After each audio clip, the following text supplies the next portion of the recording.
Good morning.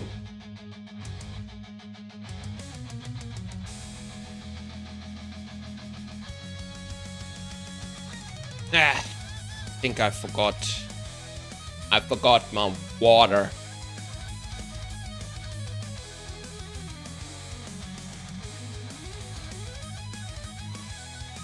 So it's only tea today. Okay, let me just make sure everything's up. Okay. So yippee, I have upgraded my Unity version to 6.2. And now, obviously, since I'm using a bunch of assets from Cinti, I now get errors that I have no way of fixing.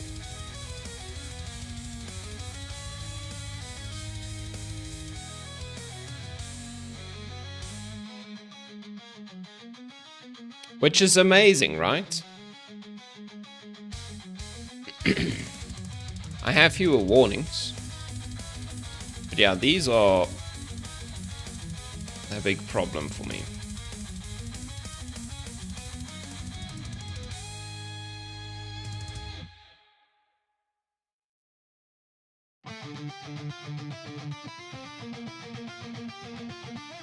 It seems like something about the shaders were... well, it seems like the shaders, or the version of the shaders, are not supported by Unity 6.2 anymore because a bunch of things have changed.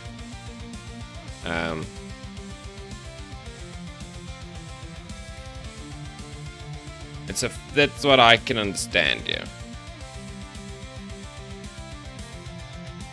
Now, I don't know if I need to do anything about this or if I can just leave it.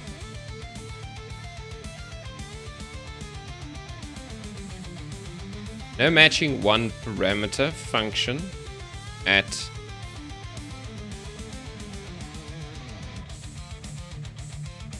so I'm thinking. Yeah, you see, I have no idea. I can't even tell. It's something on this line, but like I don't know how shaders work, so this doesn't help at all.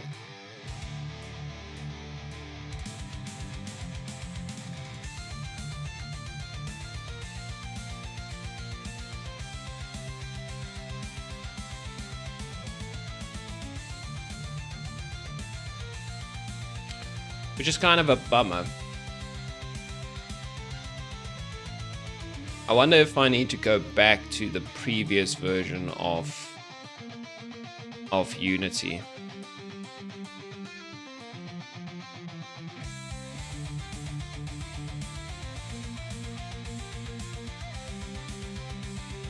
I mean, I still had issues there, but at least I didn't have errors.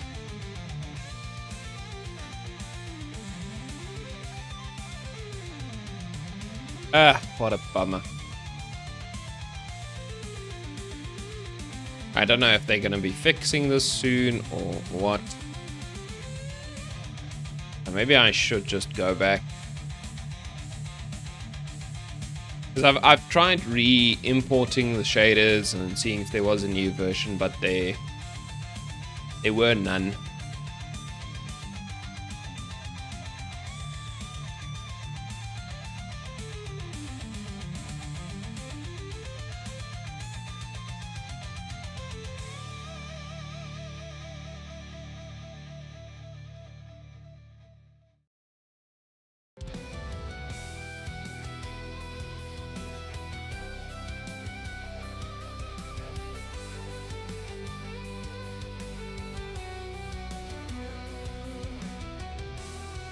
Okay, this is a problem.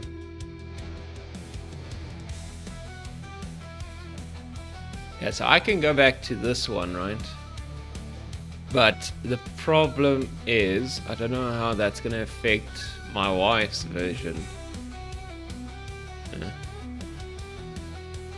Okay, you know what? I'm going to stick with this. I'm just going to leave it. I'm going to say that those errors are fine. And I don't need to worry about them. Might be wrong, but I'm gonna have faith that it's not going to be a problem. Now, there's a couple of new levels. So let's just go through them real quick and just make sure they are correct with some of their setup. Like for the terrain, we need the rendering layers and stuff like that just to be set up so they work. Let's see, rendering the layer mask.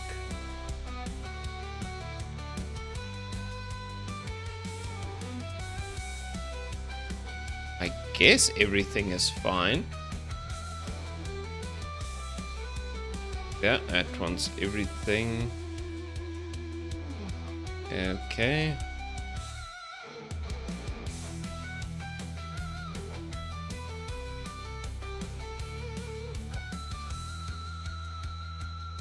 I don't think the swamp was... Yeah, no, the swamp's only default. So let's just open that up. Change it in here to say terrain only.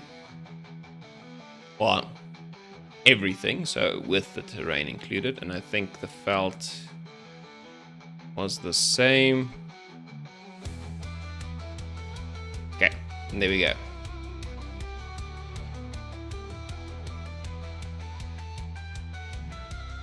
Okay, let's give it a play. So I just want to see if everything's fine, and then I want to maybe... Do I want to make a bold? Nah, don't think so.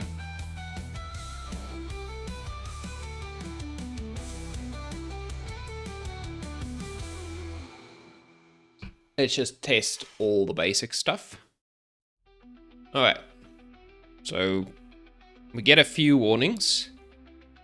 As far as I know, this one doesn't matter. These two, I mean...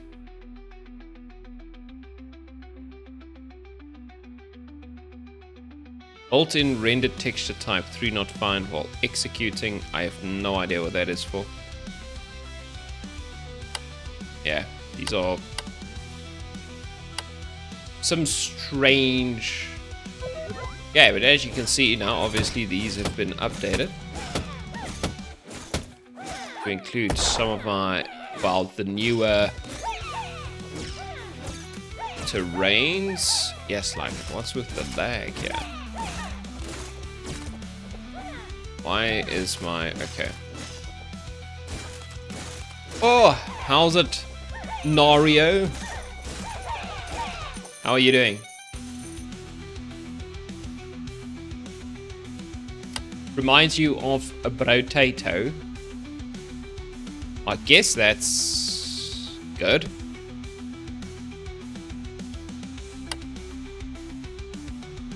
Doing pretty good? That's good. Yeah, I had a lot of inspiration from Potato, that's for sure.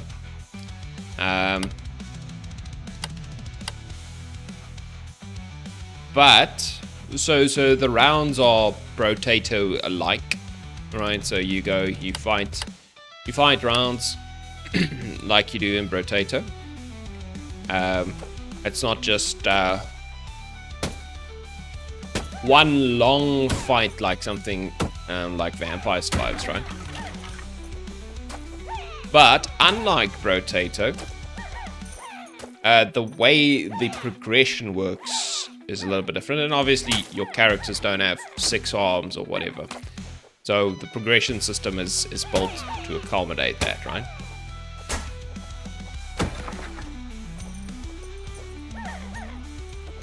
But yeah, Potato definitely is a lot of the inspiration for the game.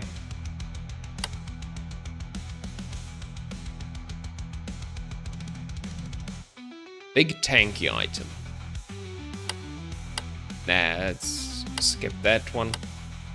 I just want to see what all the new levels look like. Whether they work. It's a frog.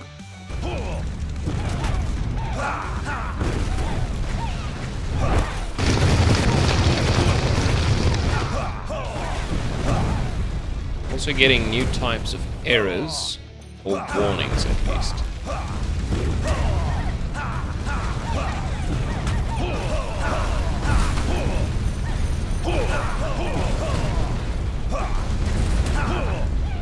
Oh damn.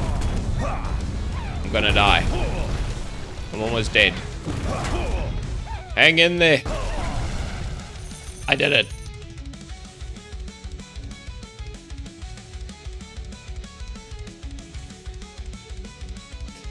Some Subway Surfers gameplay every time you die. Or lose. I'm sure that'll only make the game better, right? Who haven't I played yet? I think the ninja. Okay, so this is the swamp.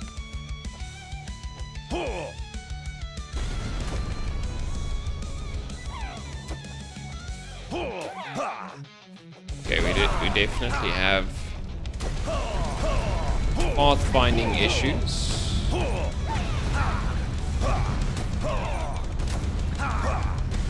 So I probably need to go and fix all the all the colliders and stuff. I have a feeling they are all over the place.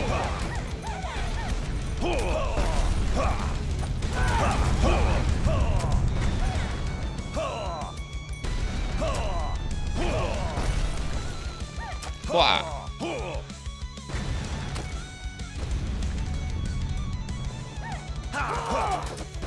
Yeah, okay, there's something wrong. Look at even the path. No. I have some serious path-finding problems.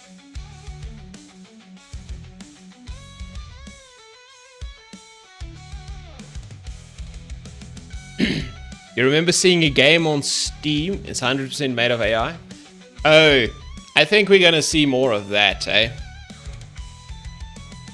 You're gonna see a lot more of that.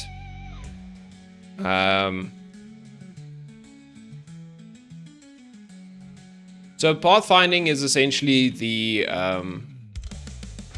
well, it's an algorithm, right? So it's an algorithm that tells the characters where to go, specifically the enemies in this case. So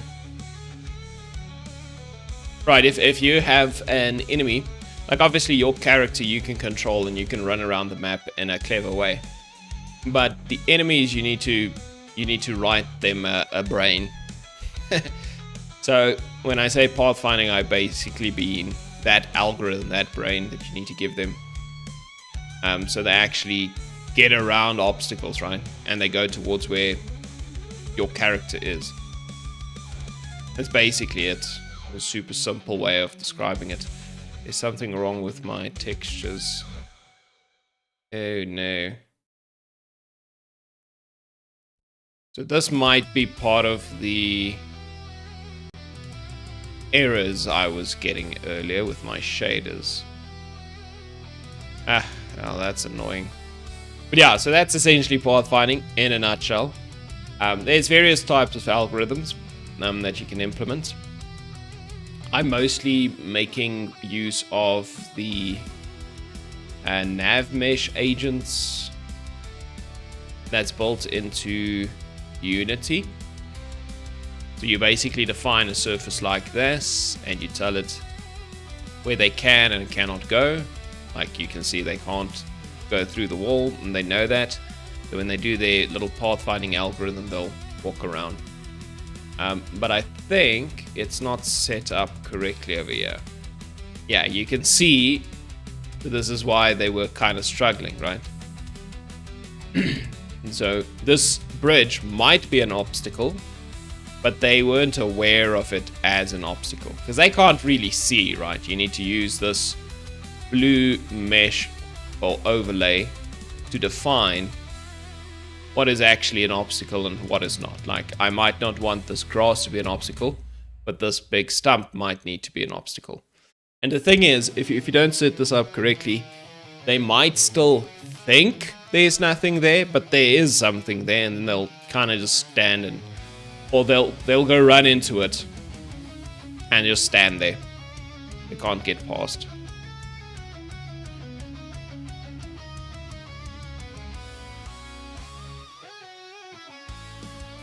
Yeah, so the lore of the game, there is some lore. Like you can see here, this totem is correct, but the stump isn't. Essentially, the lore of the game is something like there's a big tree called AVIORUM. That's the tree's name.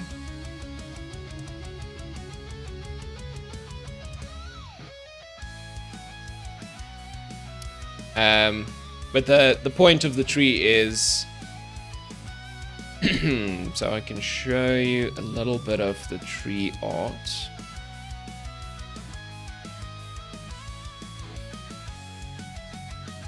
F5 can find it. Okay, whatever. But anyway, there's a massive tree.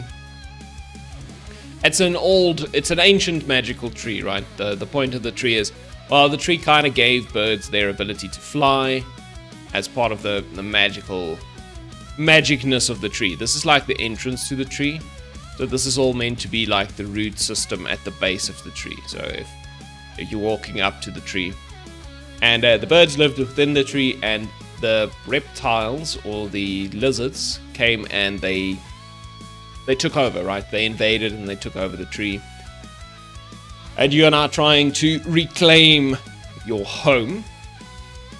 Now the thing is, this is a magical tree, right? So within it, there's like portals to different biomes and stuff like that. It's like all contained within like separate, universes or whatever you want to call it. So it's got magical space-time-ish type of properties, right? So if you had to think about it like Norse mythology, like Yggdrasil or something like that. But anyway, the tree has called the heroes to essentially come and liberate it from the invading lizards like hundreds of years later.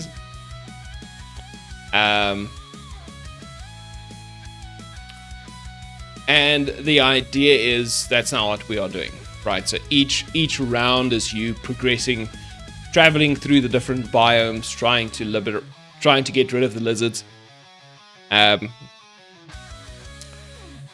But the lizards are using the magic of the tree to their advantage, so that's why they can infinitely duplicate themselves, etc.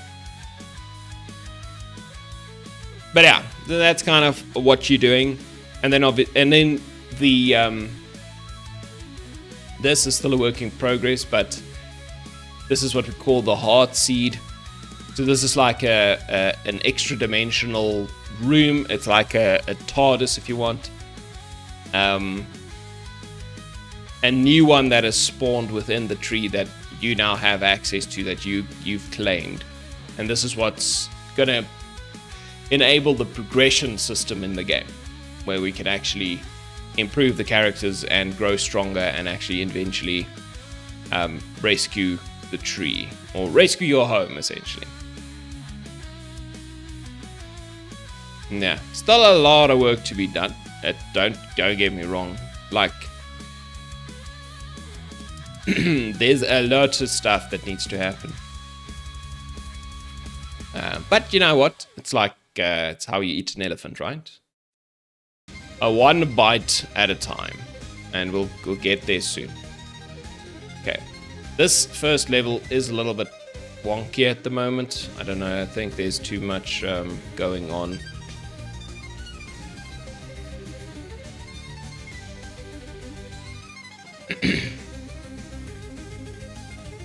Graham looks pretty alpha. Yeah, I mean, I wouldn't even say it is alpha. Alpha implies that I have at least some level of a release, but I have no releases. The game is 100% work in progress. Ah, yeah, okay. Looks like we've broken a bunch of shaders here.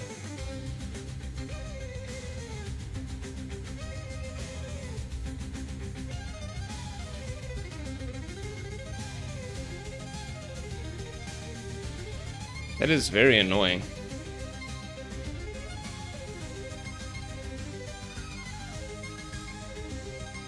Okay. Can I even fix that? I don't even know. I don't think I can. Not right now.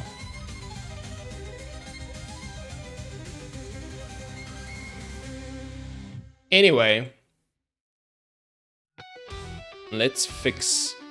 I'm still busy with the system, building the system out, so I'm gonna get back to it. So this is the hard seed or the progression system.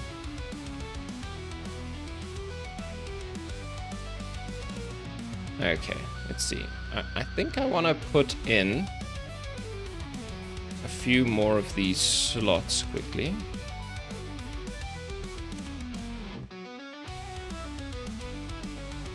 Let's see, slot 5.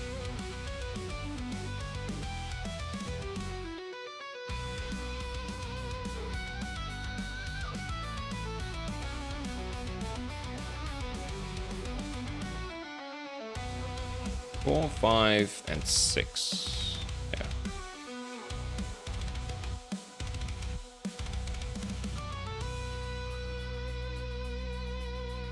There we go.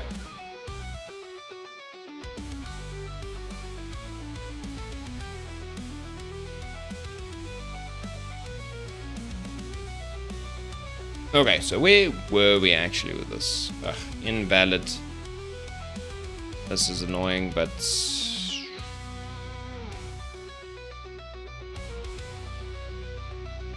I don't actually know what font it is missing. It is missing a font, but I don't know which one, and I can't go and fix it. Because this error doesn't mean anything to me. Anyway, let's just act as if there's not a problem. Like, if I see a font that's not where it's supposed to be, then I'll fix it. But it seems like the fonts are there, so... Okay, so... Obviously, this all needs to be updated still. It's not supposed to look this terrible. So the actual art for the UI is a work in progress. We are busy with that in the background. I just need to get all the functionality to work.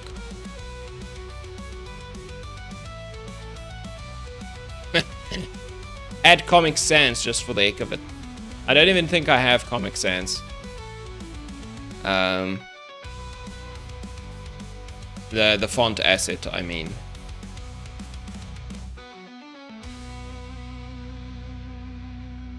We have Open Sans.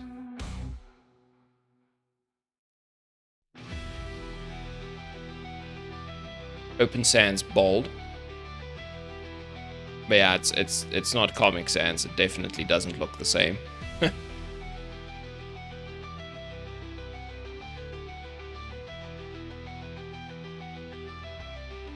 No, these are pretty chill looking fonts. Nothing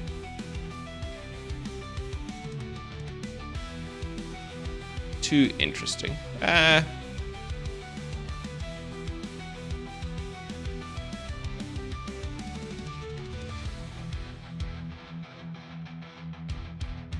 Okay, where is my... Oh.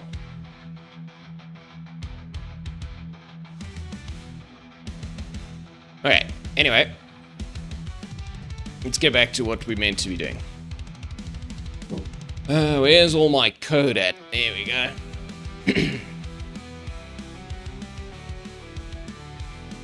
Alright, so we need to think about where we would like to put buttons like upgrade and stuff like that.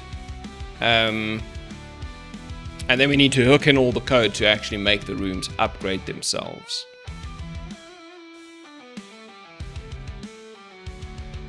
Okay, for now, I think I'm just going to use this side panel for all of that type of stuff.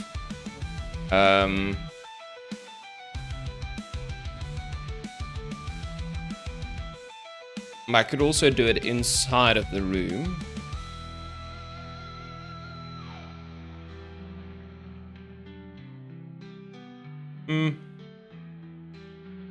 Okay, you know what? It doesn't really matter that much. I can just move it later if I wanted to.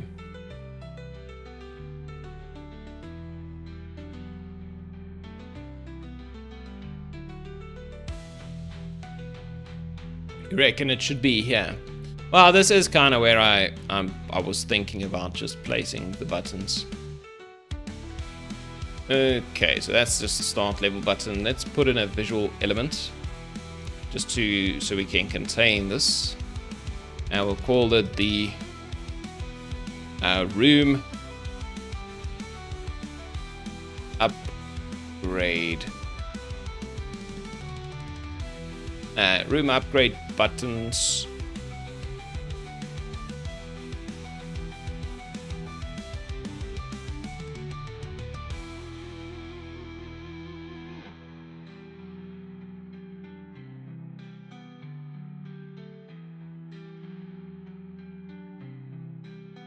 Okay. Wait. No, I'm just gonna make it one thing. Room upgrade button, right? We'll just do room upgrade button, and then inside of that, we can put a few things. So we'll need a visual element. So that would be like a little icon or a thing. We'll need a label. And the button itself, I think that'll be fine.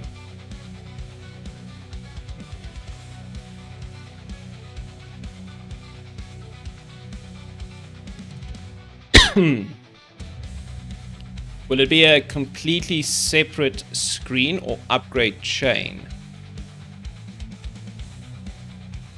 I'm not sure what you mean by an upgrade chain, to be honest.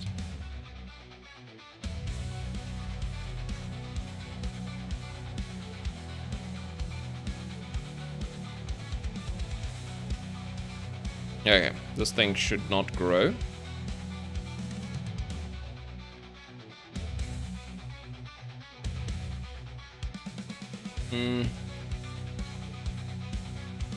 If I want the cost there. Ach, the label.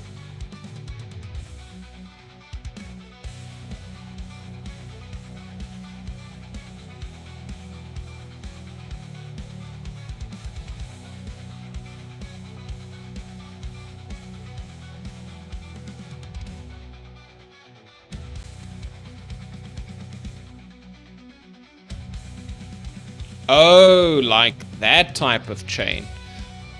No, it won't be that type of thing.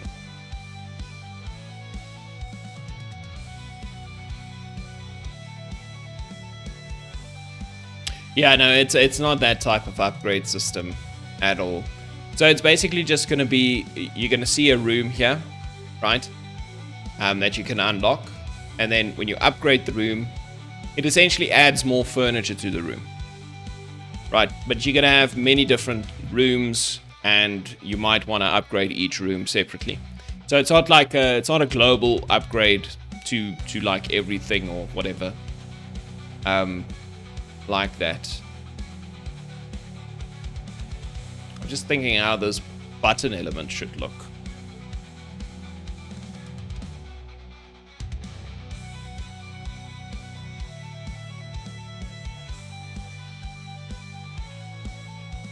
Well, let's see if we can make it look like anything, at least. I don't actually need a button. I could just do a callback. Okay, let's try that. So if we grab this whole button and we just gave it a background texture, button or something. Just for now, like I said, these can be ugly until we get to a point where we actually do the proper design. I just need something as a placeholder. Okay, wait, I need to use a sprite here if I want it to look less ugly than that.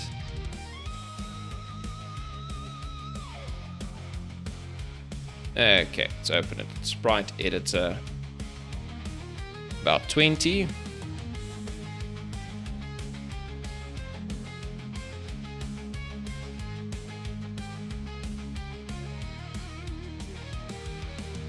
yeah, hopefully I can get the upgrading thing sorted today still, and you can see what it looks like.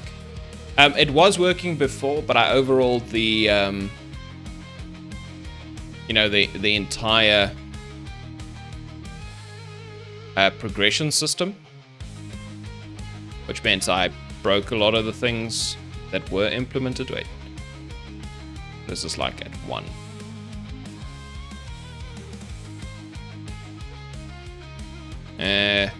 Whatever. It's gonna look like shit. I'll just leave it. I'll live with it. This is not meant to be the final button at all.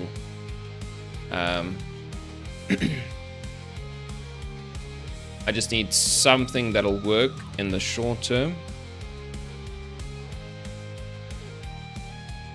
Because all the visuals are being redesigned anyway, so I'm gonna have to come and redo this later, regardless of what I do today. This is gonna be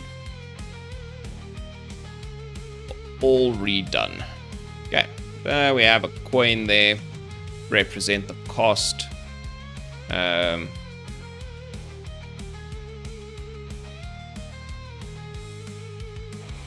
the label.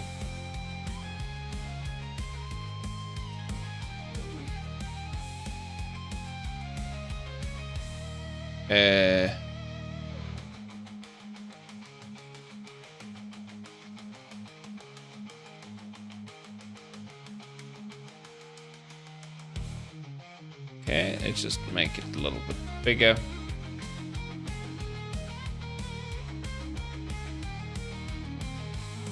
Okay, wait, let's see. Room upgrade button. Can I make you center all your stuff at least? Yeah, that's better. Also, let's put this one over there. Okay, this will just be called something super basic like upgrade room. Maybe not all caps. Upgrade room. Okay, then I guess we'd need another label.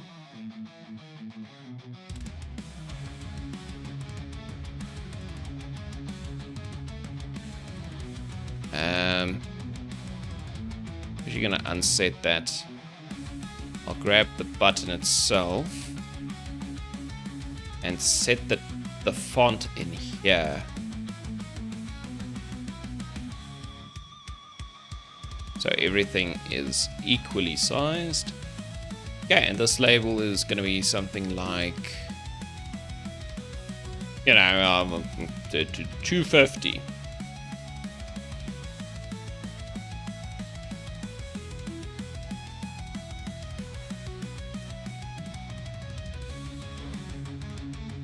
What I could do,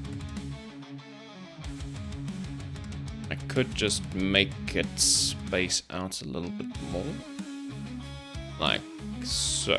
It kind of looks a little shit, I'm not gonna lie. Whatever. Upgrade room. I just need a button that will work, that I can code a little bit. So this is going to be the upgrade room cost. Okay, all the rest of this can kind of stay the way it is.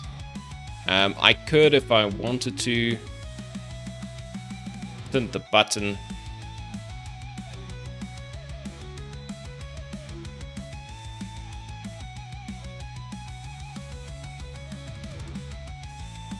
Yeah, whatever. Just make it blue.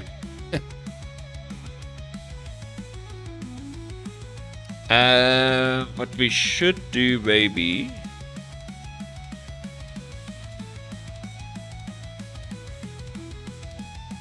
Yeah, maybe I should do that. I mean, It doesn't have to look good, but it doesn't have to be complete shit either.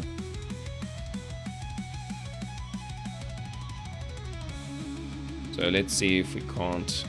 Yeah, these buttons are probably way too massive. But designing UI in UI Toolkit is kind of like a fool's errand. You need to do it in something like, you know, Canva or whatever. PowerPoint. And then you just need to implement it here. But I'm not doing the fool's version. Yeah, I think I could just... I might just want a hover here. So let's extract the CSS. Call it upgrade room button.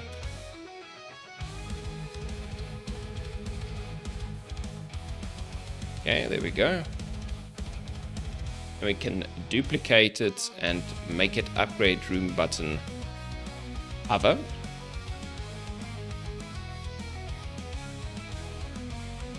So we can do something like, okay, when you hover over this thing,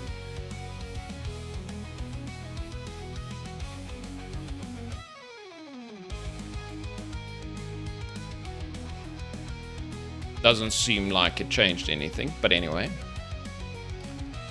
So when you hover over it, we could make it simply go image tint.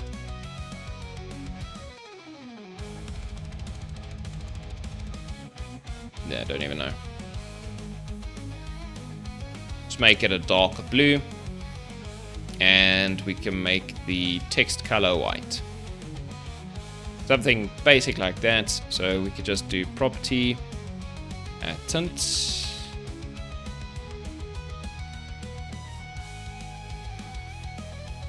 Yeah, tint is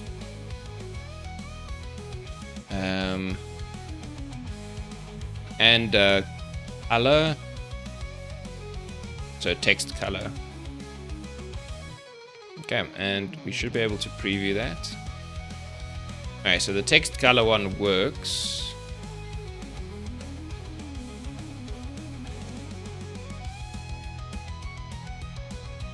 Background does not. Well, that's interesting.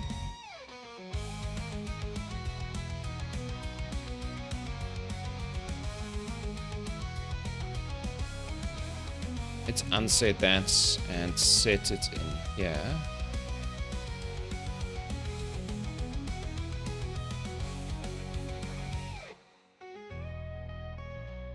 Okay, now if I preview, there we go.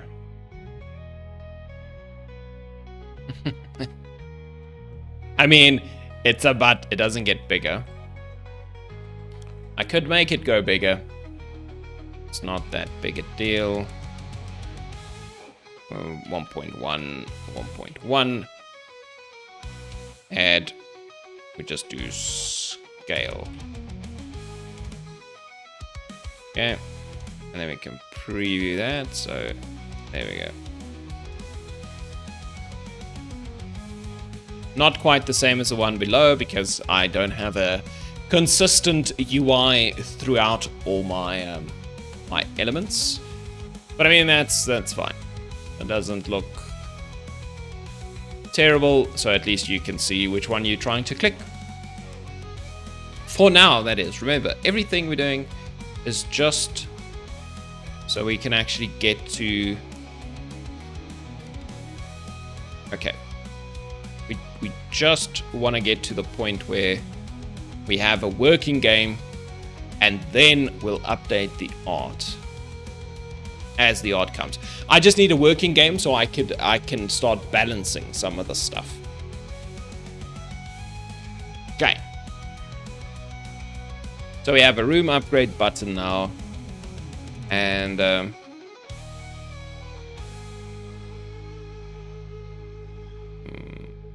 let's go to our code. So we want to be on the level prep hard seed UI. Whew. this is getting a bit rough.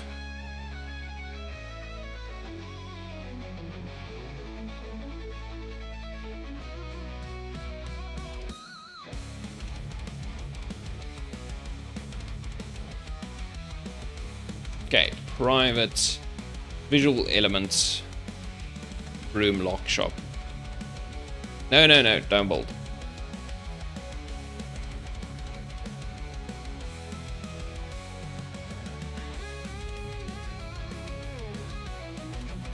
Room upgrade button. Alright, so let's go see what we want to do with the room upgrade button. Okay, so first of all, we just want... Why is my keyboard all the way over there? Room upgrade button. Wait, we need to get it first. Oh yeah, no, this is exactly what I need to do. It's equal to... I could just go main container dot q visual elements.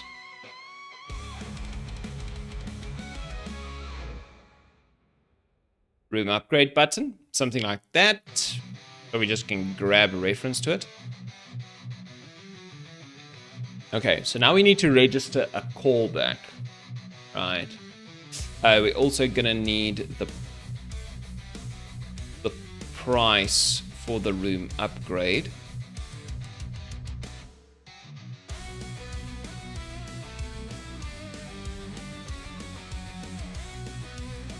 Private visual elements room upgrade cost.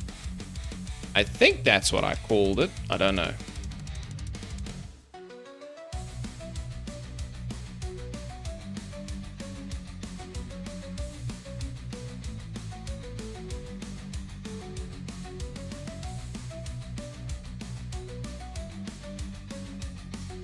Okay, now it's called room upgrade cost. So we could just kind of do the same thing. Let's just grab that. Okay, so now we got a reference to our button and our cost. That's good. I feel like I need to...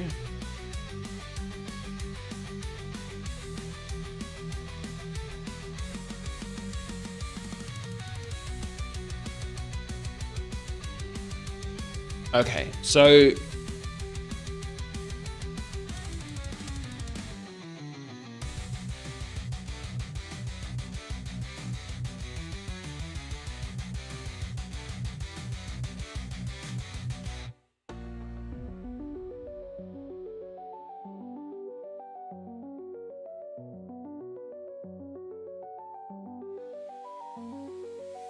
so slot clicked, we need to do a couple of things here now. So when you click a slot, that is unlocked, so its level is greater than 1, or it's 1 and above.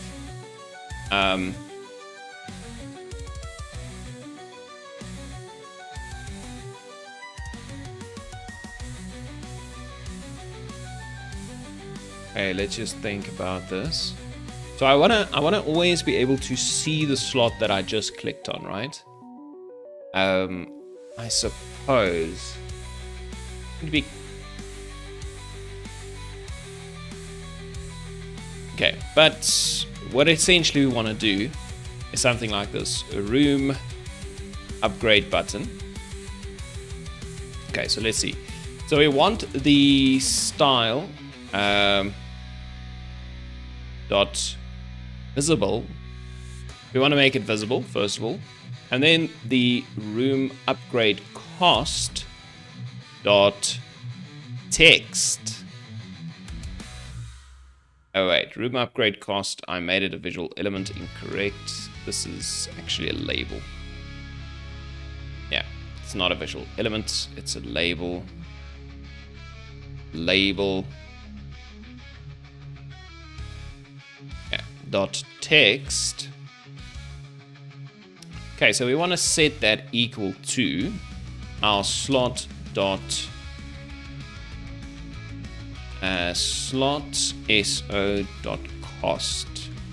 So okay, we need to be careful because cost, we need to think about this. So cost, we need to access an element, so not 0. The first element, yeah, this might be appropriate.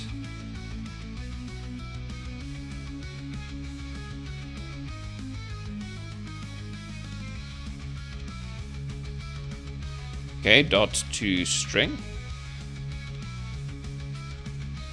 Okay, so let's see what this does. So we grab the cost, which is a list, we give it the level. So when the level is 0, then obviously I get the cost to unlock it.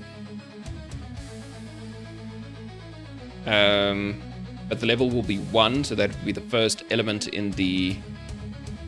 let me just go open one of these so I can see what the idea was here.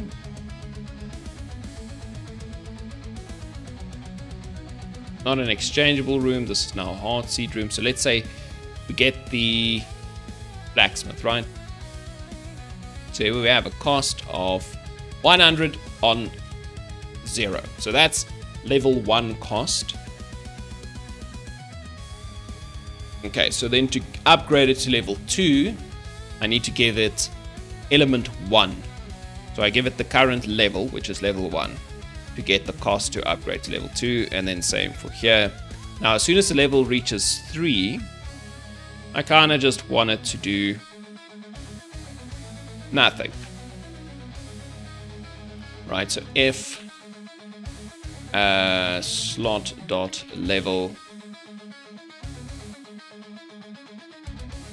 so on level 1 and 2, it's fine. So less than 3, and we can give it a cost. Okay. And you know what? We can actually give it the button. And I think else, so if the level is actually greater than level 3, then I kind of just, or is 3 or more, I kind of just want to hide the button.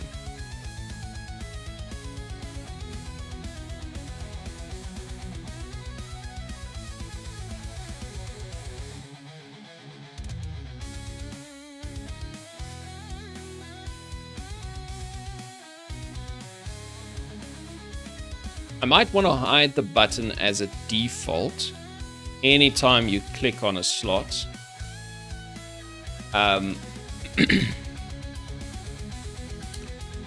Just so that this code needs to run. So even if I click something like and the pop-up is there, or I click on a slot that doesn't have a level, I don't want to show the room upgrade button. Right, so I can just make sure it's hidden always until you get to a point where you've clicked it. You get past those barriers, and you are now on a room that doesn't have, any problems. Okay. Now, one other thing is we need to actually get this thing to do something when clicked. Right. So we need to make it possible for it to upgrade. Now,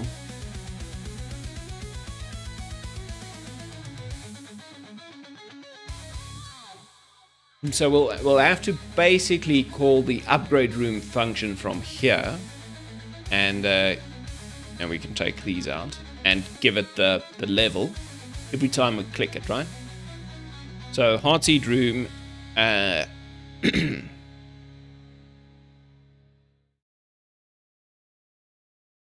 Do we get a reference for this in the slot itself? Because I feel like we'd have to go through the slot. That would make the most sense.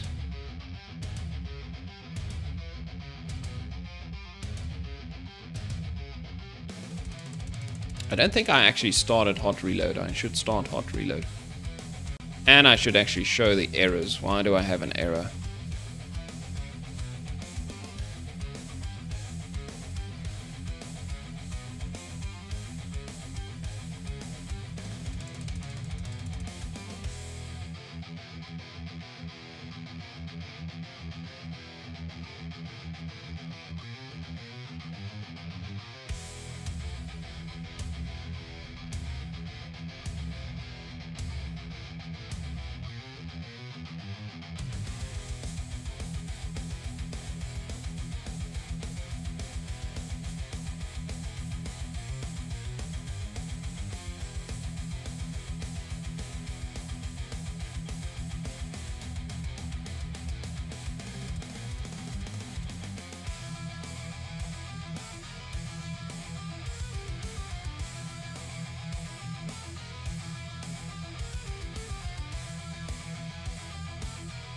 Okay, let's see.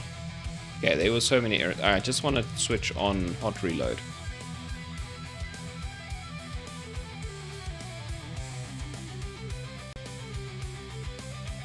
Okay, for some reason they need to install something.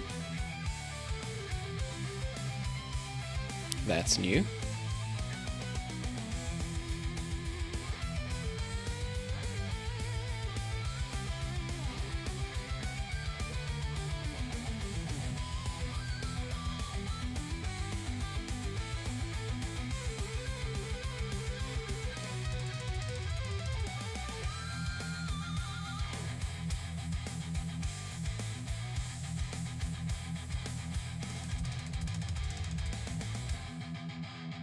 Okay, sorted.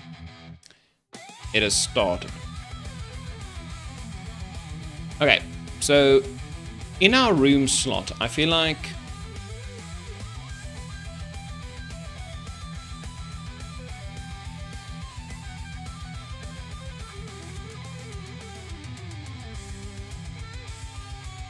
where do we instantiate?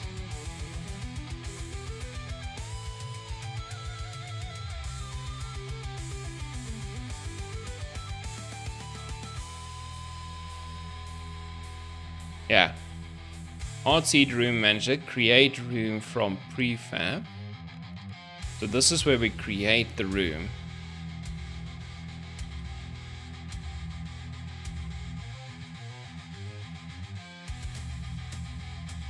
Okay, so what if we made this thing return a hardseed room? Right, and then I'll tell it to return room dot get component hardseed room. So we create it and then we return the hardseed room component, right? Now obviously this is not going to be good on this side. Well, it doesn't really matter. Okay, but now what we can do, we can have a hardseed room, right? And what we can do here is when we unlock a slot, we can give it a...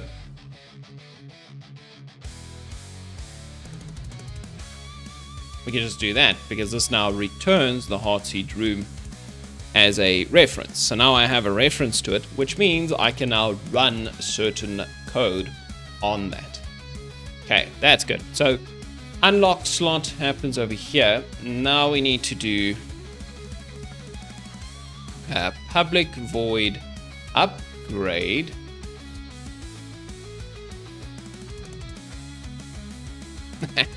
Nario, are you back? Welcome back. I'm happy you made it back. Could have gone any number of ways, eh? Upgrade room. I'll just keep it simple. Upgrade room. Okay, there we go. So when we upgrade the room, we obviously know the current level of the room, right? So we can check if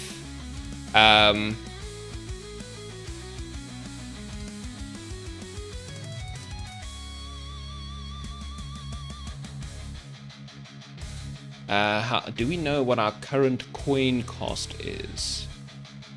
I should actually check how I did this previously. Did I do this in the shop? No, I did not. Exchangeable room. Did I do it over here?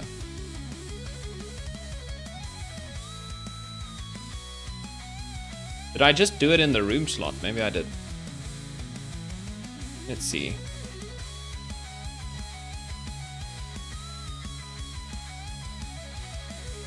All my... Okay, yeah, I did. Okay, so I just got my coin manager and got the coin count, essentially. So if my coin count is less than the cost, then sorry for you.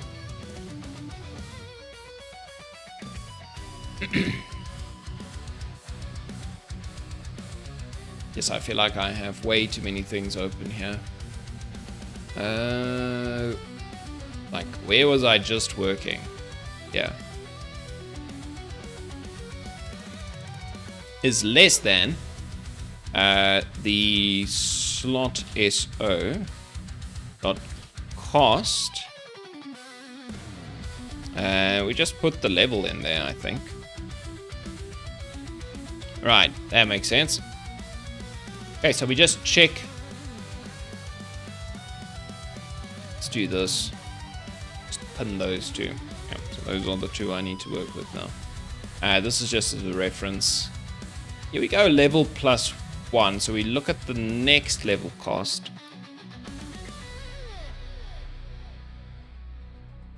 I don't need to do that, I don't think, because it's already +1. Yeah, so this is okay. Okay, so we give it the cost for level. So that will give us the next level cost. So if it's not enough, we can do the same thing that we do over here. Right, so we just essentially copy this somehow. Yeah. We grab our sound manager, we play the error sound. You don't have enough coin for that, that's perfect. Okay. Then, okay, this is nothing we need to worry about. Okay, then the level will go up. Right, so that's fine. If we get that far, then we can just do level ++ at least. How does it look like now? It looks the same. I'm still changing the logic. It's only been like less than, well, it's not even been an hour since I started streaming today. Things are slow. I've been like 1,000 hours or something in development. This is one of the realities of building a game from scratch. It takes ages. Okay, what else do we need to do? Okay, our coin manager instance remove. That makes sense. We need to spend our coins. Maybe we spend it before we get there. So we'll just do this one again.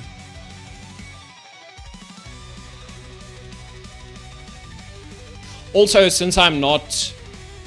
oh yeah, no, go ahead. Keep me in the background, it's fine. Since I'm not actually doing the art stuff a lot myself, sometimes I can make a lot of progress in terms of the systems and things that need to be in the game, but I don't make any progress necessarily on the look of the game until, like, my wife finishes some new thing and she gives it to me and I then incorporate it. Then it would look much better. You get some of those streams that are super code heavy, and then you get streams that are super visuals heavy. Like when I build out visual effects and stuff like that. Yeah, this is a system heavy stream today. Okay, we will do that eventually. We don't actually have that yet. Okay. Let's see, what else do we need to do? Okay, we need to do something like this.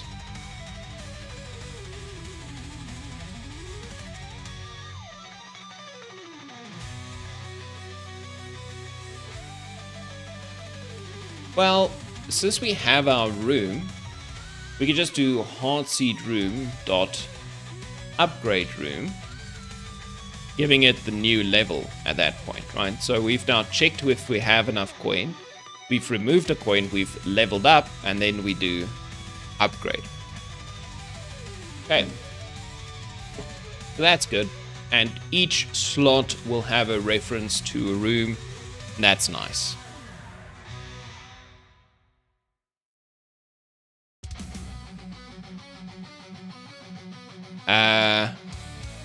Add a chicken and call him Gorge.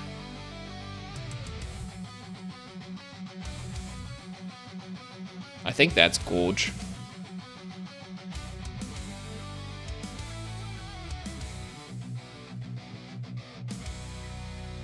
Okay, so we've upgraded the room. What else did we need to do typically? Okay, so if it's level 3, we don't need to do this anymore because I handle this in a different thing. The cost label would need to be updated.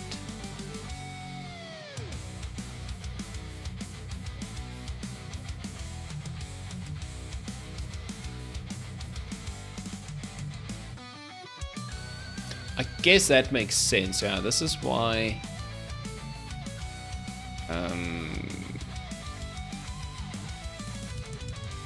Yeah, okay. So this little code over here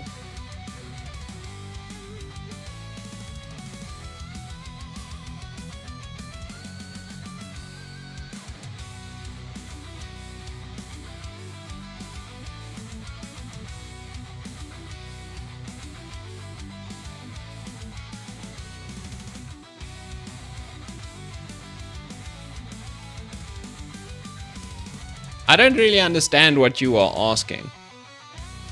I need to add a picture of a chicken and call him Gorge. Why? Okay.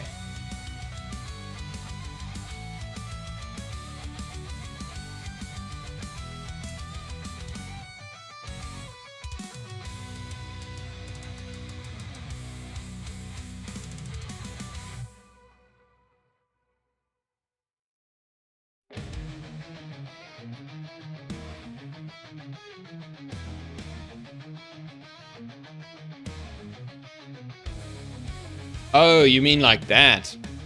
Just like an Easter egg somewhere in the game.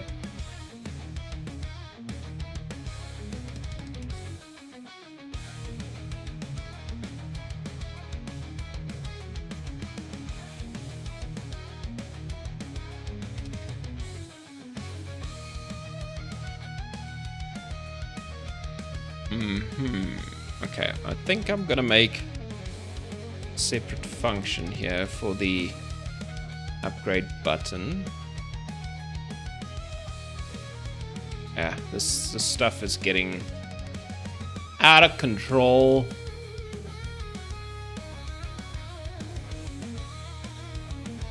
Yeah, so I want the upgrade button needs to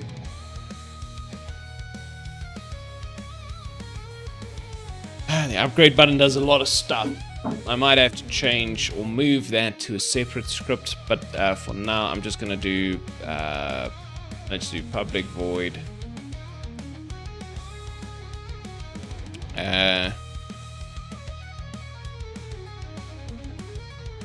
button visibility.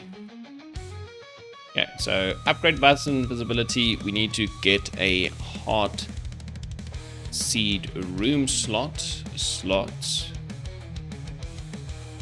Okay, and essentially I want something like this.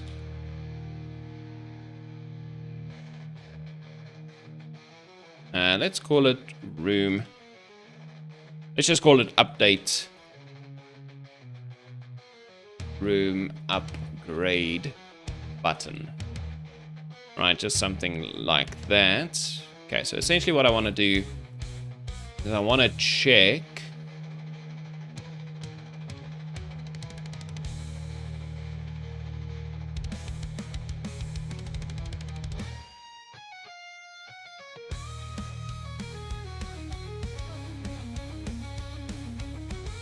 do I just want to put it in here?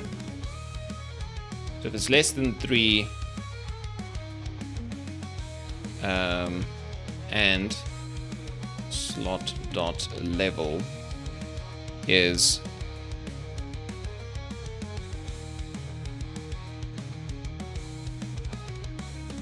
greater than 0, I guess.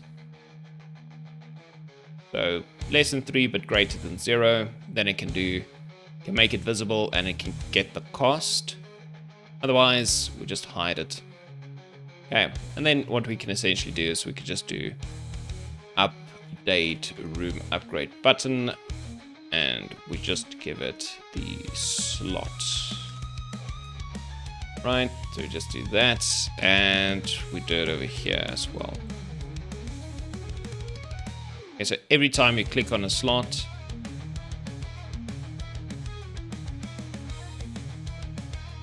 okay, wait, that's not gonna work necessarily. Okay, maybe we just want to hide it then over here, always. Okay, that's fine. We can hide it there always, and then we can just do that. Okay, but the idea would be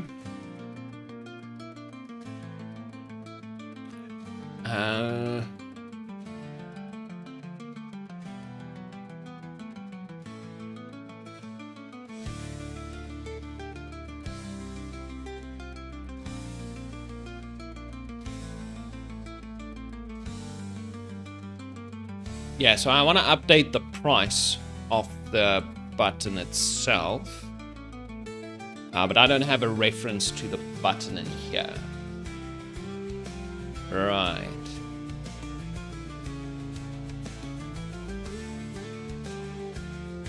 Okay, so let's think about how we're actually going to connect all this stuff together. So I think the one way we can connect all the stuff together is, well,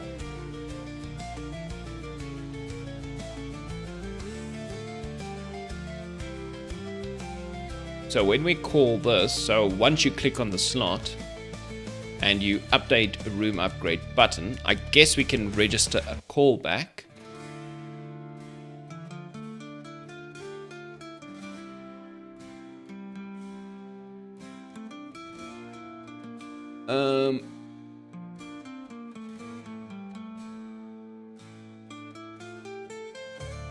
Let's see. So we can do room upgrade button dot register callback, pointer down event, and I guess we give it a slot. No. What else do we give it?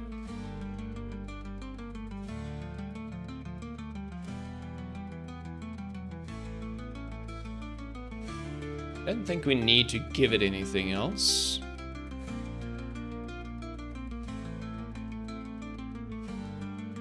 No, I don't remember how to register a callback for some reason. Oh, come on. I've done so many of these, it's not even funny. Where do I want to register this to?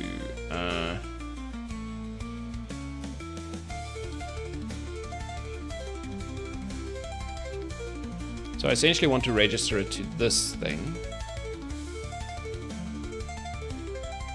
Can I have it take a point down event?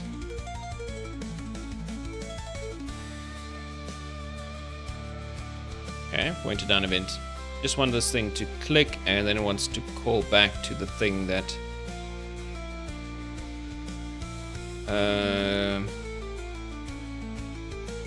okay, essentially maybe we don't want this room button manager thing anymore.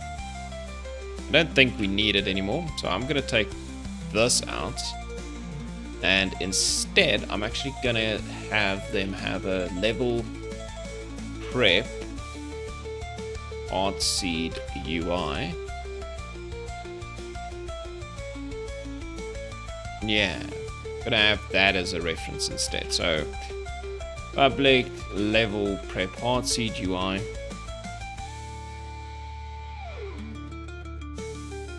Yeah, just something like that. That should be okay. So level prep Artseed UI. So we got a reference to it. That's good. So when we initiate this event, then I can just do level prep Artseed UI dot update room upgrade button, and just give it this, which is the slot, right? So after all that stuff's happening, now we can just update the button, and that should be fine.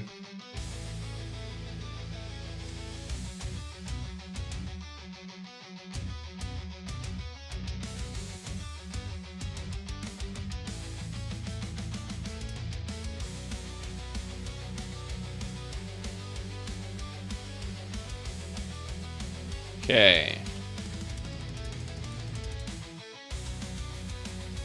Okay, so we want to do slot.upgrade room.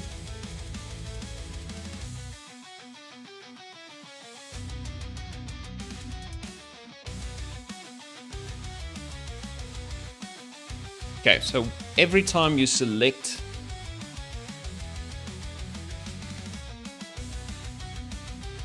okay, we need to be careful now because this one button is getting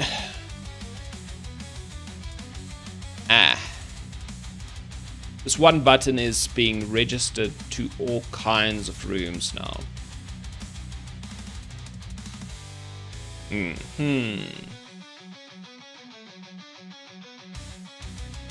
Yeah, this is kind of a problem. So if you get to this point where you actually see a button, I think we need to go through a way. You love people do programming? Watching people do programming. Well, that's pretty nice. I guess then you'll have a lot of fun here.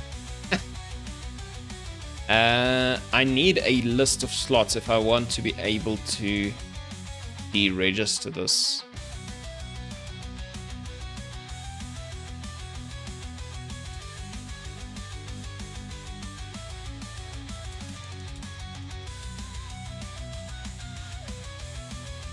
Yep. So every time I unlock a slot,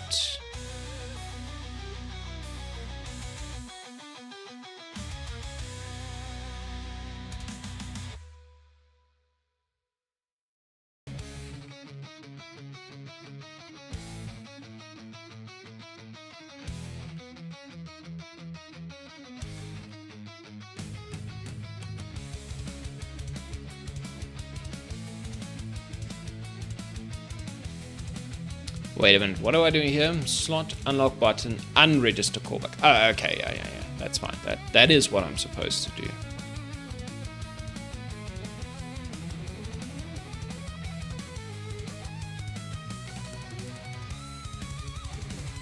Yeah, okay. So I need a list here. You can make it a private list of heart seed. Seed room slot.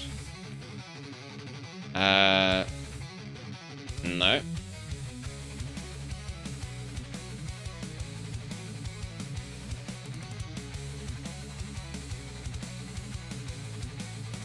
Alt seed room slots. Okay.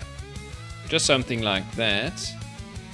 And I guess I want to make this list be a thing at start, right? I should probably move this up as well. I don't know why I put it down here. Ugh, this code needs a proper refactor. Okay, so let's see.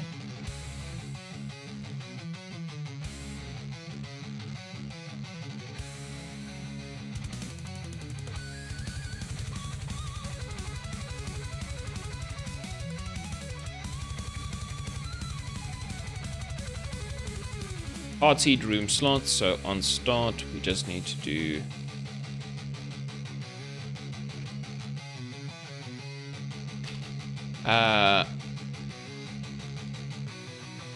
okay, what do we want in this list? Oh yeah, I have a slot list that I initialize. Okay, wait.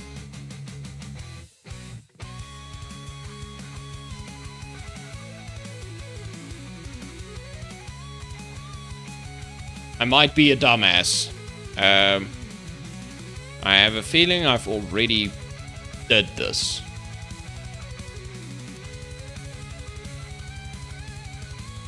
It seems like I already have a slot list. New slot list, add slot, artsy room slot. Yeah, I already have a slot list.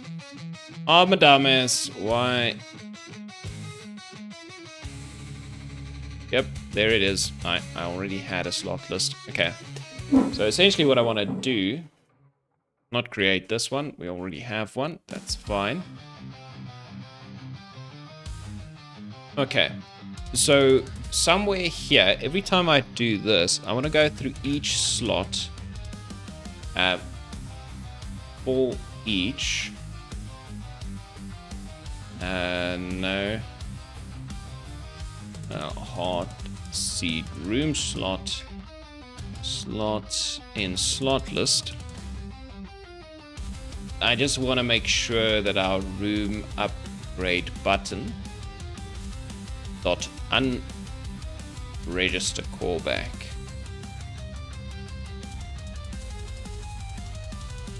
pointed down events, and the thing I want to unregister, if for some reason it is registered, is slot dot. Okay, now I've never done this before.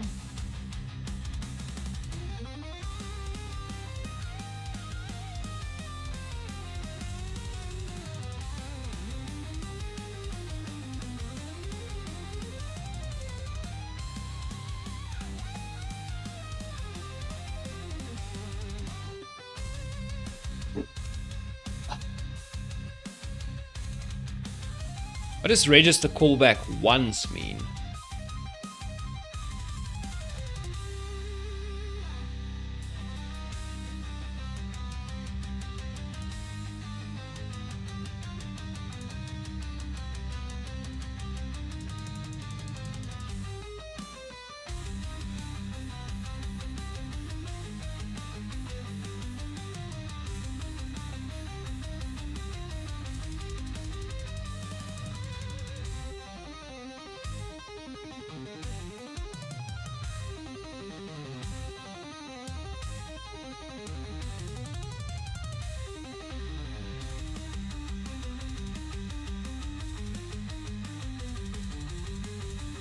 Okay, so it might be. It could give me an error. It's not impossible. Yeah, so essentially I just don't want the upgrade button to be registered to any of these slots.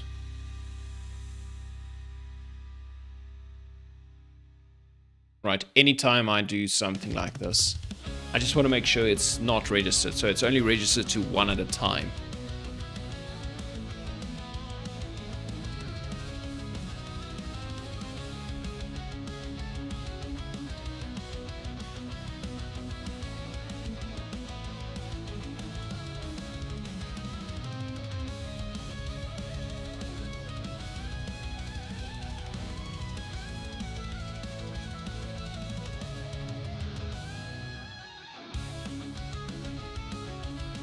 Is it a better way I could do this? I think I can do this in a better way. I could have public void upgrade room button select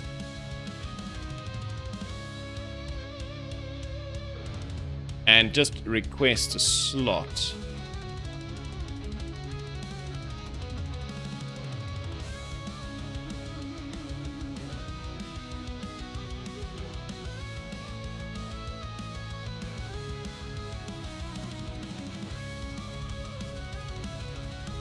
Yeah, this just makes the slot update, and then when you click the button, so maybe yeah,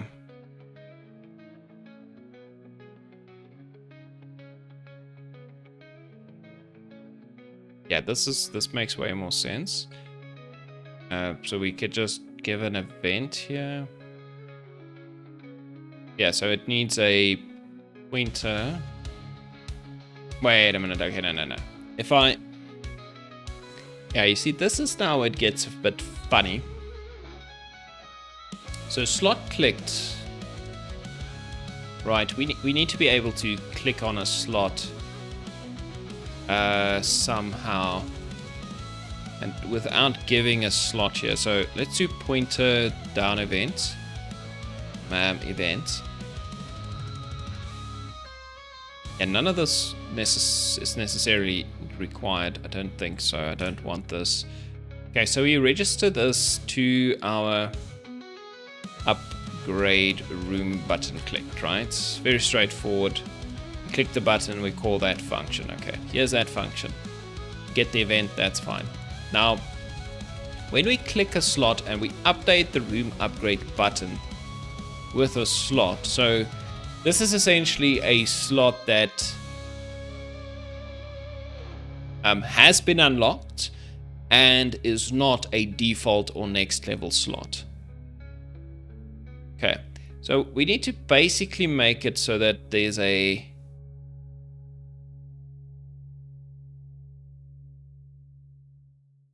currently selected slot. Yeah, I think so.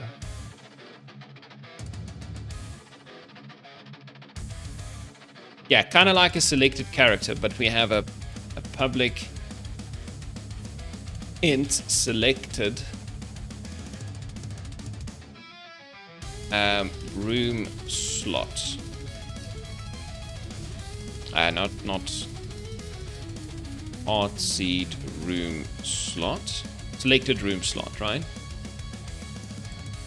And our selected room slot is essentially null as at the start. But every time I click on a slot, so when you click a slot, I think what I need to do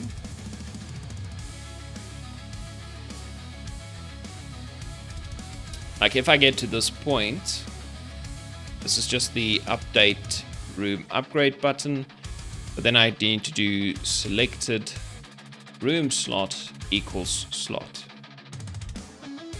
Right, anytime you click on a slot, the selection has changed, right?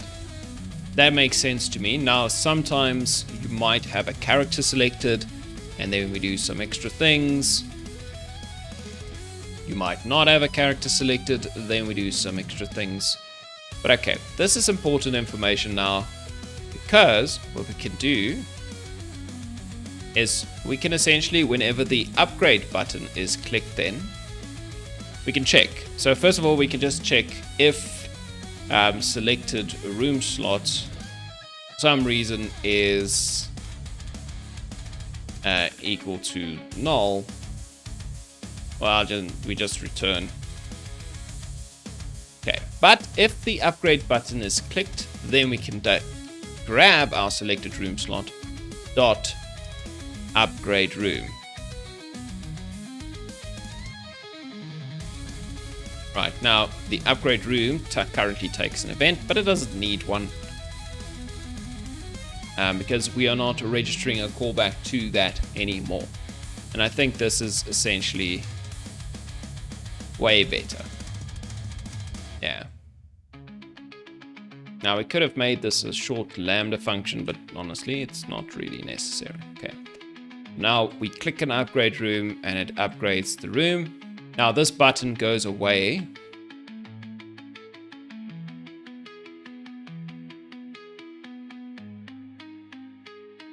Okay, it's going to attempt to upgrade the room. Very important. So it doesn't just upgrade the room. Yeah, so it's going to attempt to upgrade the room. Now what we can do, we can just have it return something. This is especially nice if, like, if we don't actually want the level prep hard seed UI to be part of this, then that'd be kind of nice. Then we just return true or false and we let this thing do everything it needs to do with its own buttons. Don't have to keep references to everything everywhere. But it's UI, right? We don't do this very often, so it's fine. Okay.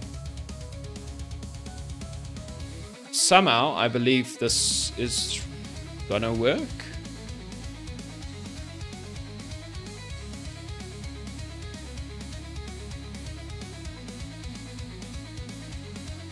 So we register the callback to this. It should be fine. Won't do anything if the room is nothing.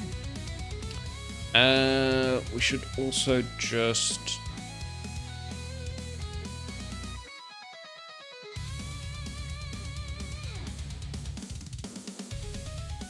Yeah, maybe we should do this. If selected room slot is equal to null,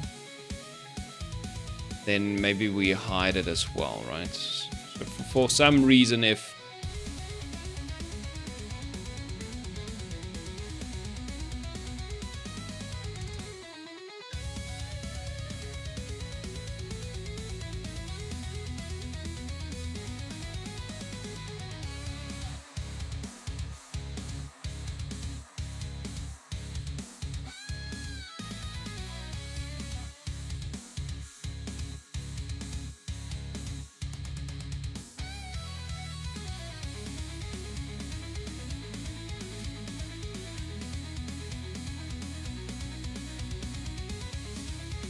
that might not have been necessary, but okay.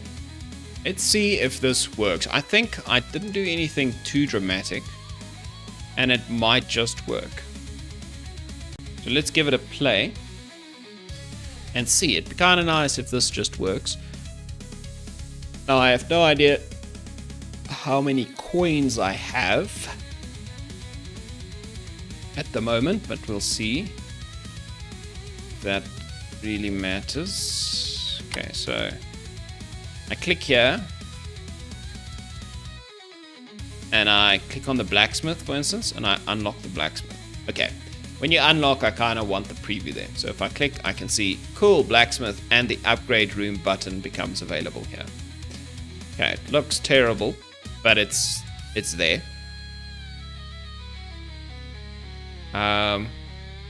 Okay, so if I upgrade the blacksmith, I'm expecting more things to appear. Okay, nothing happens.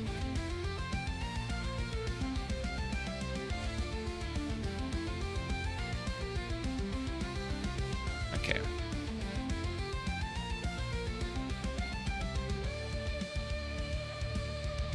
Infirmary.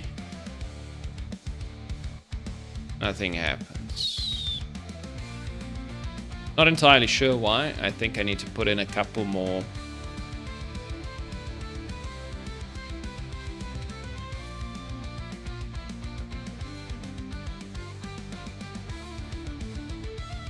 Okay.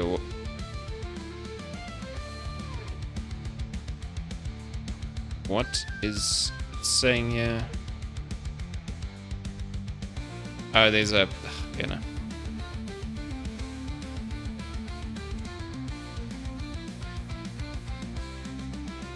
Ah, okay. There was still an error.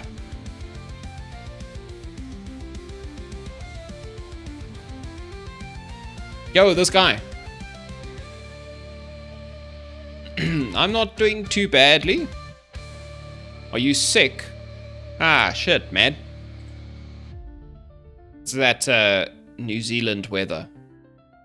I hear it's kind of terrible in winter. I actually don't know. Sick like a little bitch. Ah. Isn't New Zealand... I don't know why, but I seem to believe that it's similar to the UK in many ways. The weather, that is. Because it's like a small island nation and it's very far south, right? So you are far enough south that you start getting into the shitty weather again. 4 seasons in one day. Wow.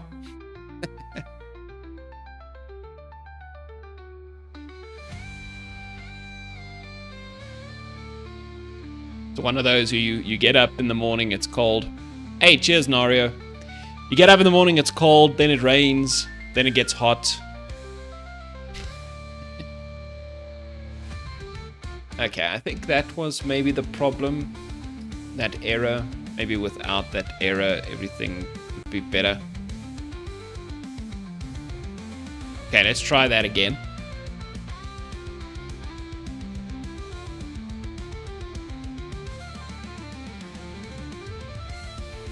Did you at least get to stay home because of your sickness?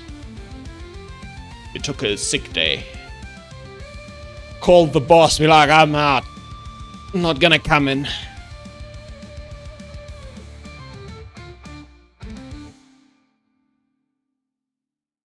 Oh, you work from home normally, okay. Okay, so let's see. I'm unlocking the blacksmith. And I'm upgrading it. Yay! The upgrading works again. Okay, we can do cardio. Upgrade, upgrade. Nice. Okay, I feel like I need to hide the stuff in the background when this pops up. Spa, unlock. And then once you unlock it. Okay, this is good. This is good. Weights section of the gym. Okay, I mean, it's ugly, but it's working, and that's what is important at the moment. I don't want it. I just want all my functionality back. We'll work on getting it to look good later. Okay, what don't I have? I don't have an observation room, but that doesn't work. Weights, blacksmith, cardio. Okay, so we need to get the observation room working eventually. Oh,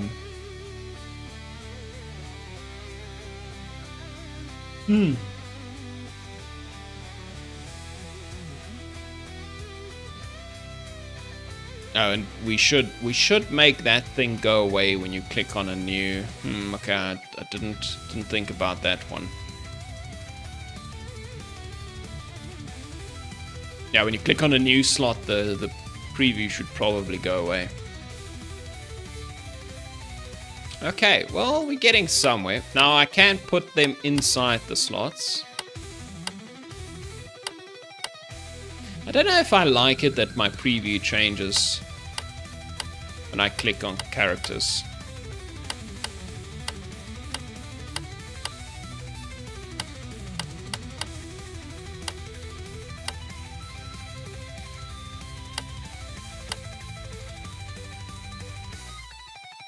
I don't know how I would like that to work. Like if I click, okay, so I'm in the gym and I click on the gym. Well, let's say I was here. When I click here to select the character, that's okay. So I have the character selected now. Now if I click here, do I want to move my preview to the spa?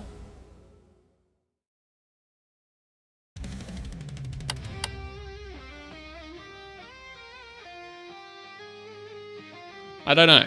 I'll have to think about that. As long as it works, I'm gonna say that's good enough. For now.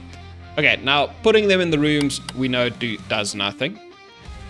Yeah, so if I start the next level, those guys will not be getting any benefits from being in that room. Oh, I think my wife overdid it with the particle effects on this level.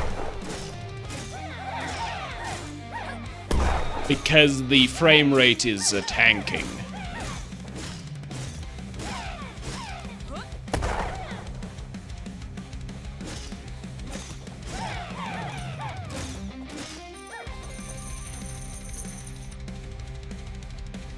Yeah, they didn't get any benefit. Okay. That's what I thought. That's what I thought. Okay, so we still need to make that work again. Yeah, and that's basically because all of these rooms are new things. They are not at all like what the old rooms used to be. It's actually kind of funny. I think this guy, you probably mentioned this a couple of times back in the day when I was designing this room system in the first place. And I think what I've ended up with is something closer to what you described I should do anyway. Because you might remember that I had a room, and then in the room I had a slot. And now I've essentially combined the two into one thing. You said, why even have a room if the slot is all that really matters? And I was like, yeah, but there's reasons, you know, whatever. And now there's no more such thing as a room and then a slot in a room. There's only just a slot, essentially, or a room slot. I combine the two things.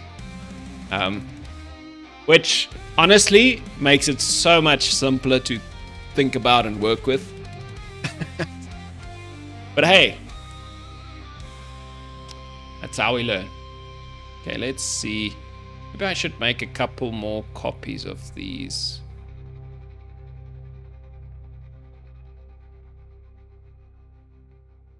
Let's put you over there. Let's put you over there. And let's call this one number 7.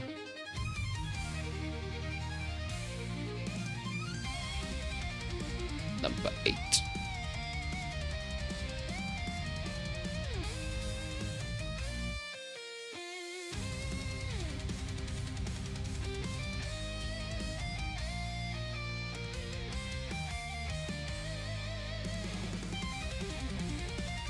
Yeah, live and learn. Oh, I've updated to Unity 6.2, by the way. Which I'm thinking might have been a mistake. But oh well.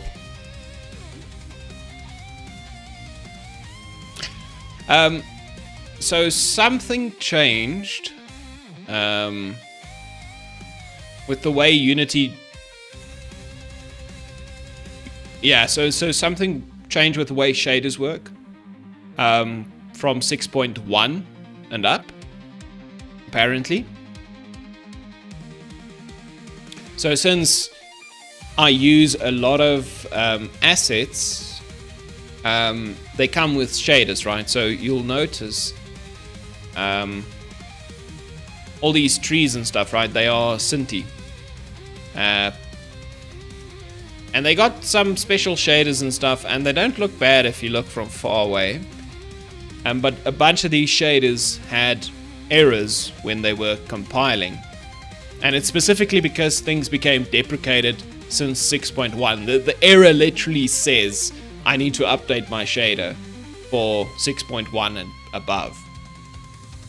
But like, there's no LTS version above 6.1, right? And I think the guys over at Cinti don't update their shaders if there's not an LTS version yet. I mean, I can ask. I might log a support ticket and see, but look what happens when you get close. This is one of the problems. So you can see they become like weird. They look okay from far away. But yeah, it happens with everything now. You can see the grass here.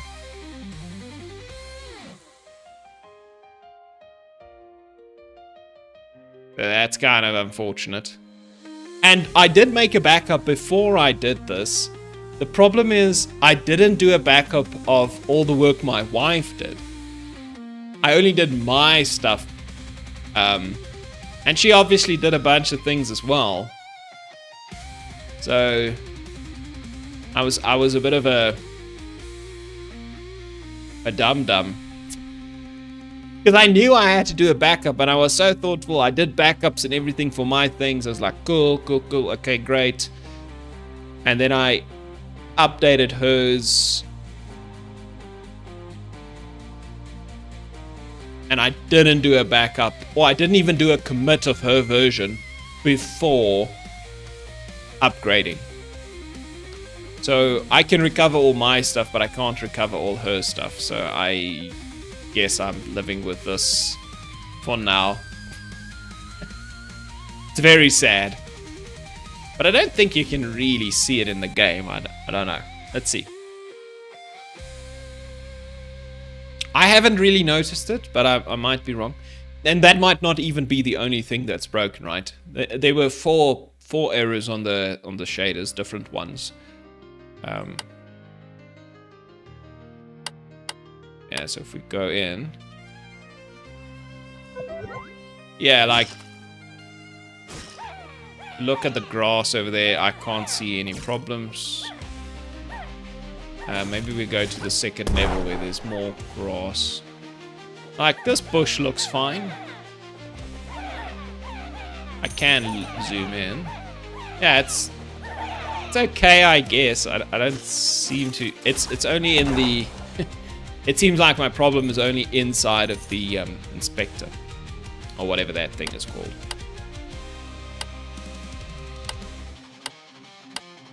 You think 6.3 will be LTS? Yeah, look, this grass doesn't look that shit. So maybe it's fine in an actual play. Could it be that the error is only for scene view? Let's look at this. So if I pause, where the hell is this fight going on? Now, way over here. Yeah, look, in scene view it looks shit. But in the game, wait, even if I zoom in, right, all the way, I can't see that. So maybe it's just a scene problem with the shader. Just like I might have dodged a bullet here. Yeah, I mean, the grass looks fine. I guess shaders do work like that sometimes. I have not done a bold yet, no. Maybe I should.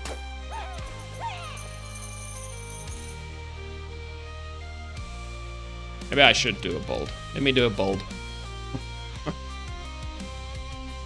Ooh. Okay, file. Bold.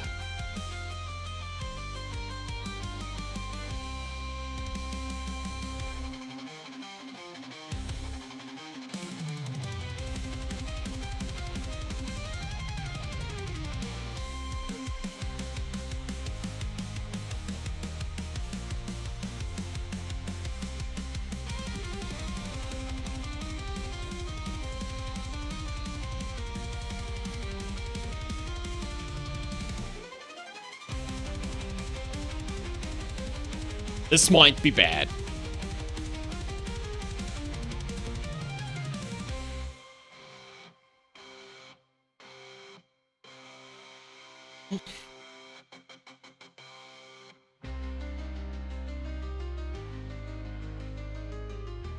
I wonder if will the build just fail because of the shader errors? Or will it just get through that? This is really hope it doesn't fail or something weird.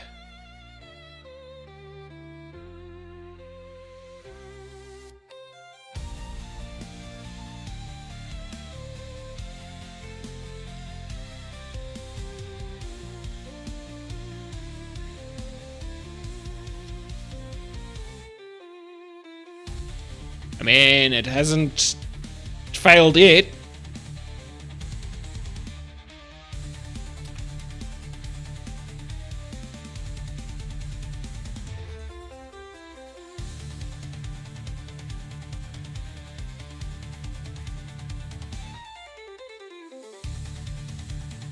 Okay, it's compiling shaders.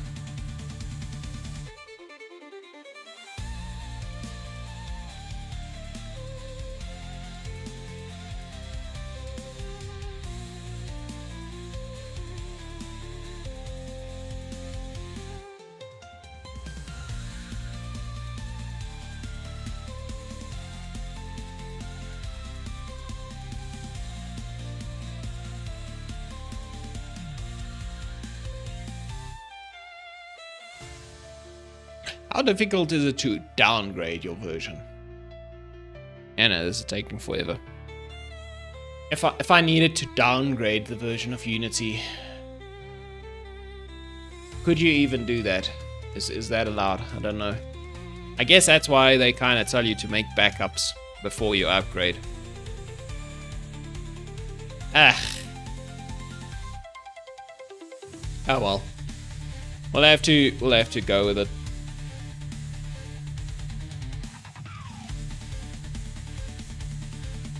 It might not be a good idea, but as long as this build gets through and it doesn't look shit in the build, I think I'm happy with that. I'll live with it. We'll see.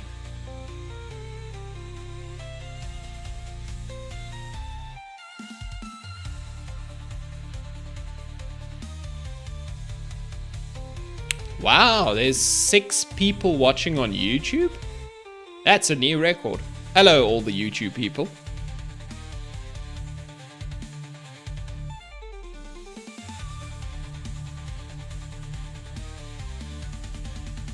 Yeah, this building is taking forever.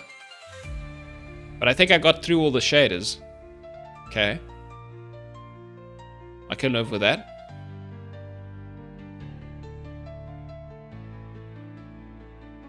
What is it doing now?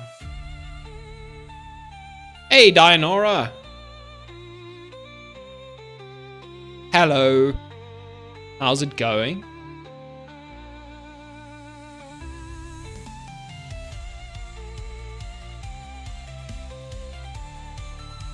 We're doing a build of the game. Gonna see if it looks anything like it's supposed to. Manisha Game Dev. Manisha Game Dev. I think that's how you say it. Hello. Oh, you finished the game jam. Well done. Well done.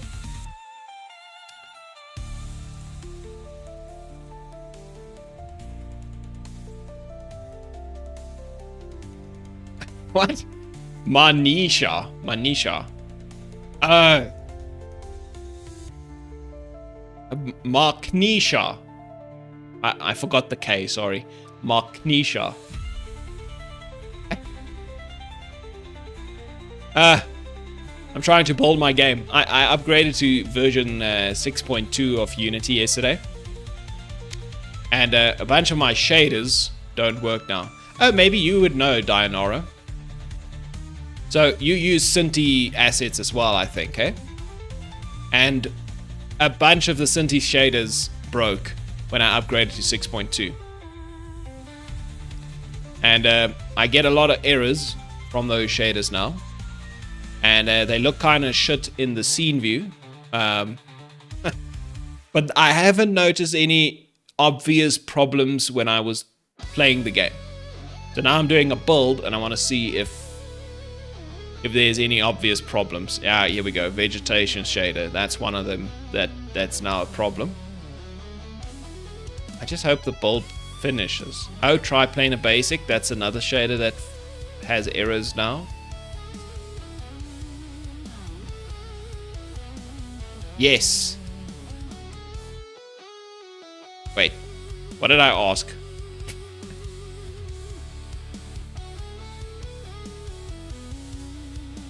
Oh, okay, so it's maybe a biome pack problem.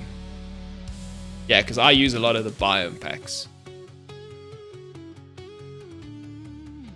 But it looks like, and I don't really know how shaders work, but I'm assuming that they have different bits of the code run, whether you are looking at it from scene view or from game view.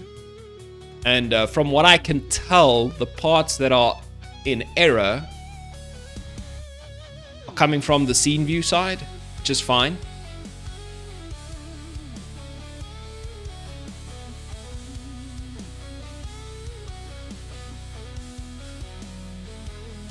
You use it in Fortress Flipper, so you'll get to see, but you might be in a better position than I am to maybe just fix it. I don't know. Can you fix shaders? When you fix the shaders, send the fixed shader back to me. Like I've opened those Cinti shaders. They are insane. I don't. Oh, you cannot. Ah, damn. I have no idea how to write a shader. And especially on that level. I can fiddle with like shader graph. And that's basically it.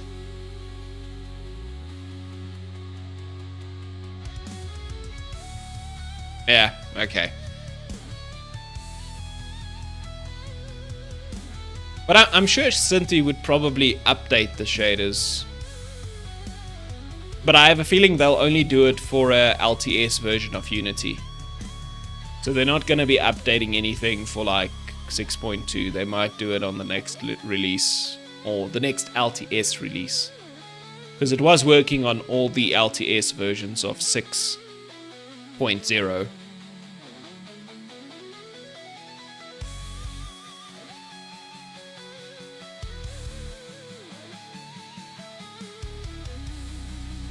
Oh, you reckon it's considered LTS? Oh, that would be nice if they release something. I'd be very happy if they did that.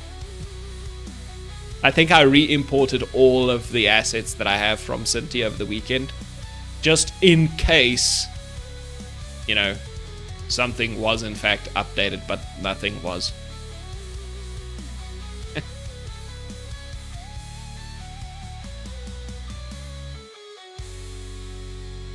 This is taking forever.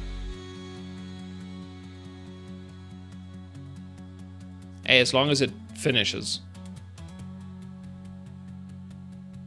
Oh, I guess this is my first build in 6.2, right? So maybe that's why it's taking so much longer than I'm used to. As long as it works, I'll be happy.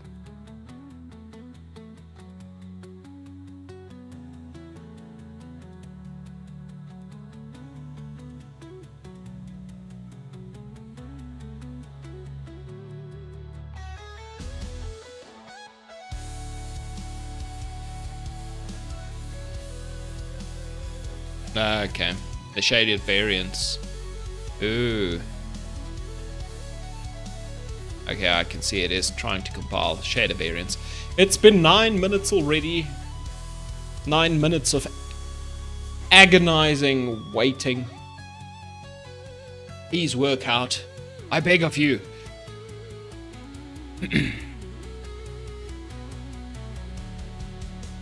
So, Dianora, when is Fortress Flipper releasing? Have you done a Steam page yet? I guess I could show off what we have for some of the capsule art. So our capsule art is a work in progress, but our artist is getting somewhere.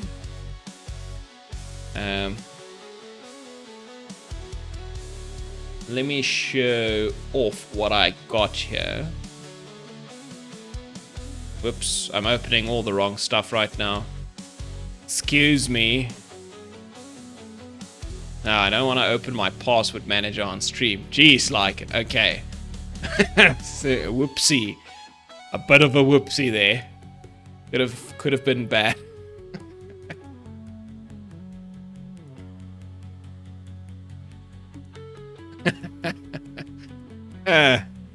Okay, yeah, this is the capsule art so far. Kind of looks good. Like it's not done. He's still filling in some of the details and stuff. So I'm sure it's something. It's better than what I can do, that's for sure. Yeah, so what he's currently busy with, he's adding some buildings. Let's download that one. So here's just another work in progress that he sent us. So the idea is this tree was obviously the ancient what do you call it, home of the birds, right? So we kind of want to have a city or something like embedded into the tree. This isn't exactly what I had in mind, so we did tell him to change direction a little bit. I think the city is too big. The tree needs to be humongous, right? So the cities should really be like these super, like just small dots of light almost. And then maybe to the forefront you can see a little bit more detail, but mostly I want it to be a very, very, very small looking city in comparison to the tree. I found him on Artlist. I can show him off.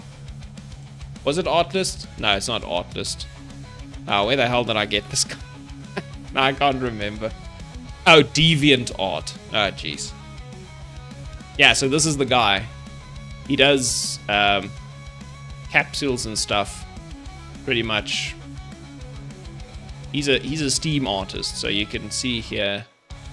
in his featured gallery what he's done. Oh man, wait, what the? Why can't I see his gallery? DeviantArt, I'm gonna lose my mind. I was able to look through these things previously. I don't know why it's such a pain right now. But yeah, I mean, you can go look at his stuff. Like, here's another good one, and this one's pretty neat as well. Chess of Doom. Like, he does very good stuff. Like, I think his stuff looks good as capsule arts. Yeah, so this is, his name is Wenart. And I found him on DeviantArt. He's I think he's from Indonesia, if I remember correctly.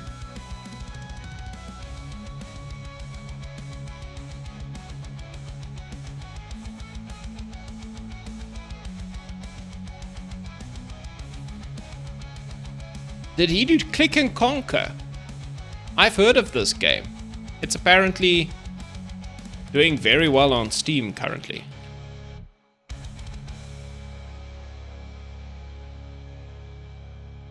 It's like a super chill game built like in no time at all. And my YouTube has been blowing up with this game. Like, apparently they made it in like 300 hours or something. That was like their goal. We gotta make a game in 300 hours. Yeah, this is the game. Okay, cool. So Wenart made the capsule art for this.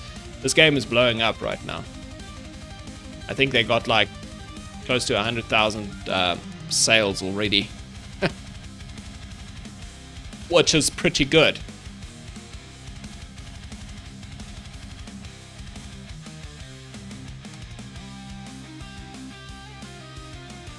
Guild survivors. Let's see, what other games will I recognize? Wait, is my build done, actually? Let me check.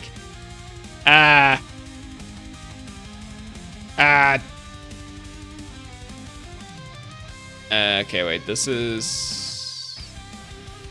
Yeah, just keep UI builder changes. Okay, so...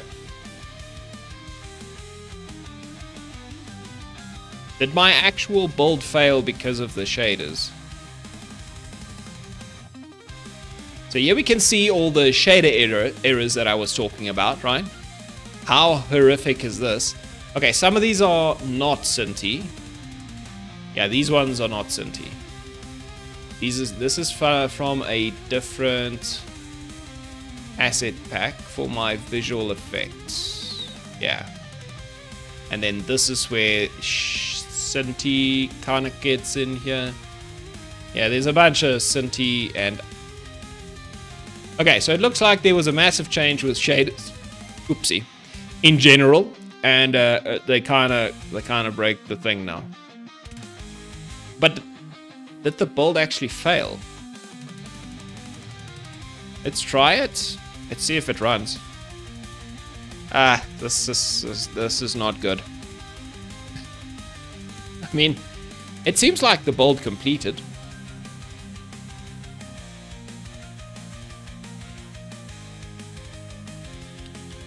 Let's just get rid of the background music. We can't have... Wait a minute, do you guys actually hear this?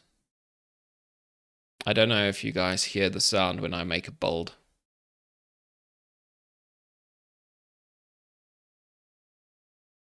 Doesn't seem like you do. So let me add a...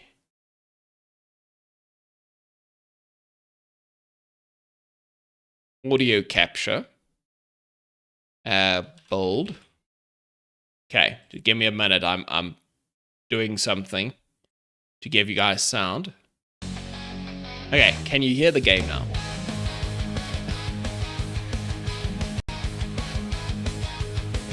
Don't say no.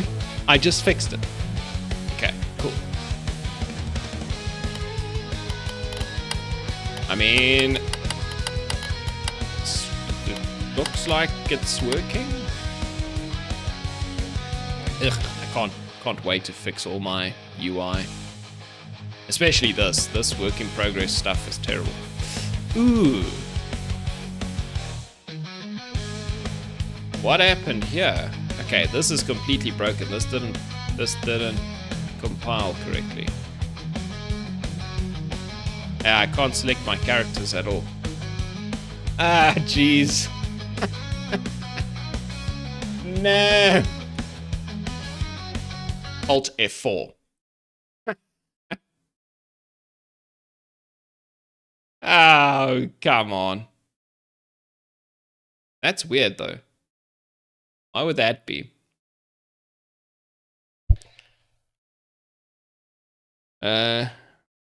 Well, there was a UI error, and I said keep... Ah, jeez.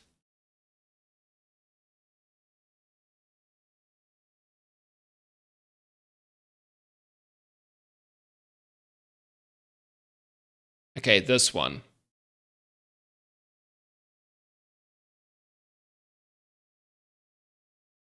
Okay, you know what? Let's just go and...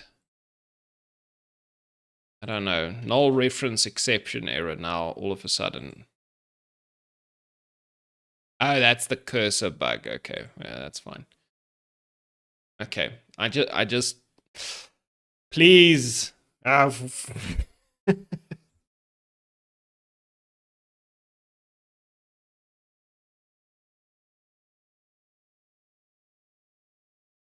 Okay. Okay. There's my characters. I can unlock things and upgrade them again. I put somebody in there and I can click start.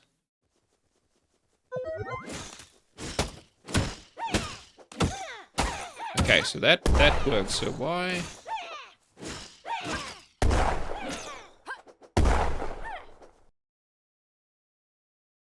Maybe it was that error where it said something about external changes.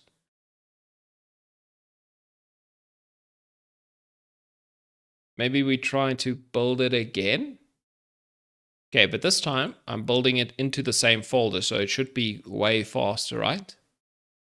I flippin' hope so.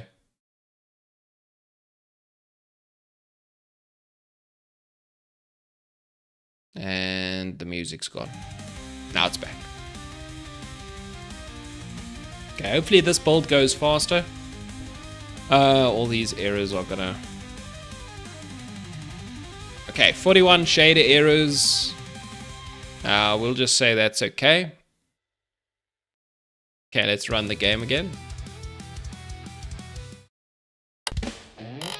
Play, add, continue, start. Next level. Ah, there we go. Okay, that's weird. Why does that happen? Okay, we can unlock the gym and upgrade the gym. Okay, that's good. Unlock the spa, upgrade the spa. Unlock the blacksmith. I need to change the way that works, but there's my blacksmith. I'm gonna add more things. Looking good. Okay, then we can play. Okay, so it seems like the shader errors are not a problem. Does anybody see a problem with the game? I don't see anything weird. Okay, you guys might because you are on Twitch and YouTube and other places, so you might get all kinds of weird artifacts. Wow. Okay, my pathfinding algorithm or something is super wonky. You see where those guys were running to. Okay. Let's grab a chicken for the next round. Make sure everything works. Okay, this grass looks good. I really like the look of this level. I don't know, I think it's the contrast between the green lizards and the... This is supposed to be like a savanna type of felt biome. And I think it looks, the contrast just somehow looks good. A lot of my other levels are very green, right? And if you have the green on green, it's kind of eh. Yeah. Like visually, this is very appealing. I don't know, my eyes just like what they see. Next level. Okay, let's see. Now, unfortunately, we don't have a way of getting these characters to rest up. They're just losing their stamina. So slowly but surely, we're just gonna be dying. Yeah, look, the desert's also been updated. Looks way better now. Oh, yes, bombers might die here. Oh, an item. Goodie. Goodie, an item.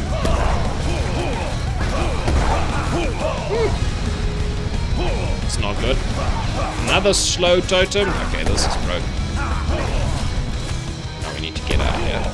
We're gonna die. I can't afford to die. If you die, the game's over because I didn't implement the little pop-up menu yet to give you a second chance. Okay, but we didn't die. Okay, so the duck or the chicken needs to fight for us. This thing is not gonna do much for us. Yeah, no. Nah, let's just leave it. Okay, duck. And now we're in the swamp. That looks fine, eh? I think so. Okay, the pathfinding in the swamp is atrocious because none of these obstacles have been made to be an obstacle, so these lizards don't know where they can and cannot go.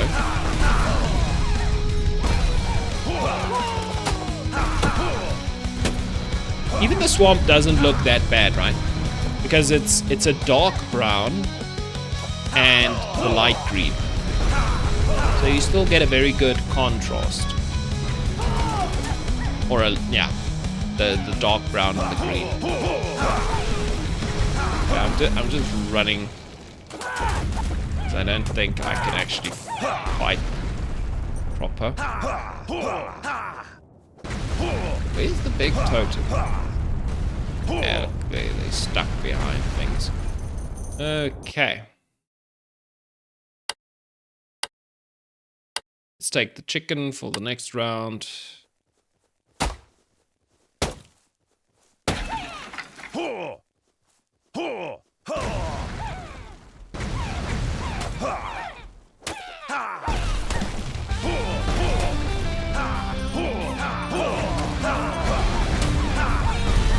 Yeah, I really like this level. I need to tell my wife to do what she did here with the other levels. Whatever she did here, it looks good. I don't know why.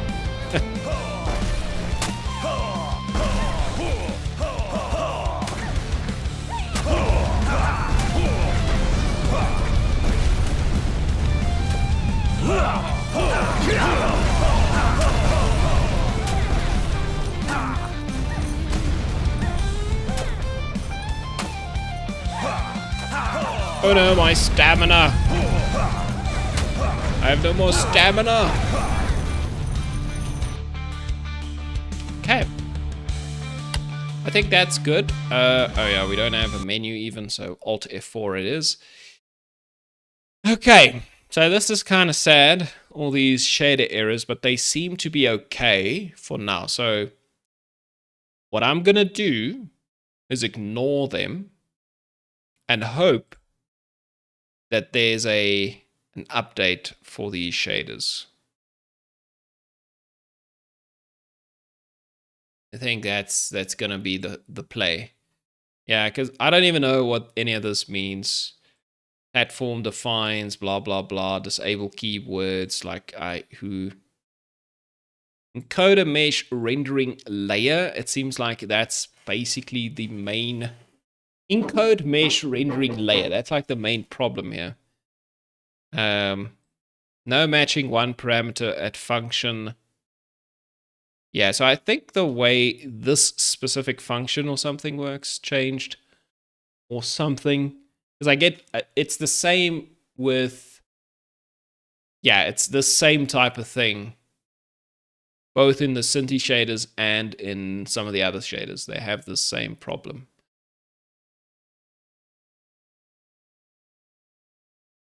Yeah. And I don't understand what it is or where it is or what half of the stuff means, so I'm just going to leave it. Okay. So let's just grab our console and put it back down where it belongs. Clear. And play some music again. And let's get into the rooms, right? So we still have a bunch of functionality that doesn't work yet. So let's think about what we still need to do. So, okay, so very important, I think, is to get the rooms to do something again when you are physically inside of them, right? That's kind of a big deal. Okay, this should be simpler than it was previously. So each of these elements should be able to... Oh yeah, this is going to be so much easier. Yeah, because our room slot would know. Okay, so it knows that it's unlocked. It knows what level it is.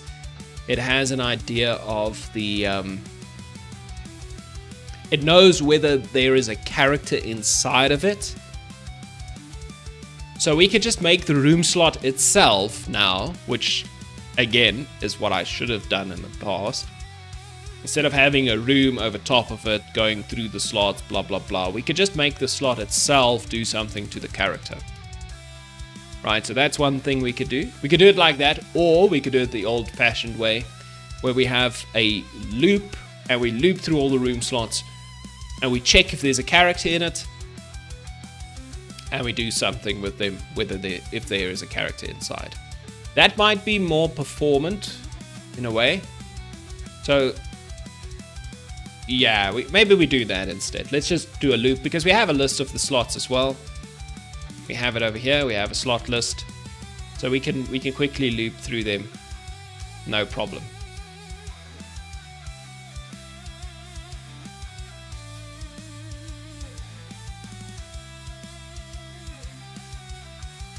Okay, so what we can do... so somewhere here we have unlock slot, init room, unlock slot, room selection change.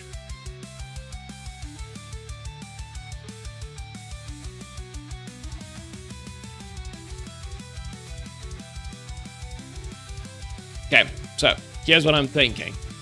Private I enumerator apply room slot effects. Right, so we're gonna do this, and it needs to be a loop, essentially, yeah. Okay, so we need to think about how exactly we want to do this. So apply room slot effects.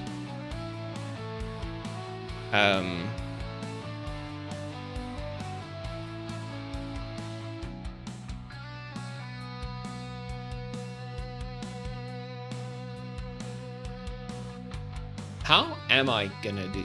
Okay, so previously what I did was,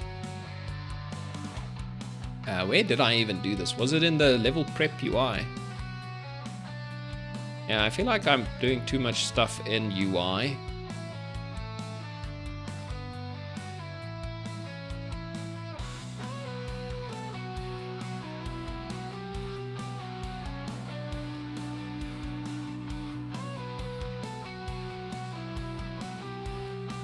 No, it was not in the level prep UI, it was in the waiting room. Yeah. Okay, so we have a couple of other places we could attempt this. The only reason I want to do it here is because this thing has all the slots. And all the data we need are in the slots. And that would be the data for you know, the data for the actual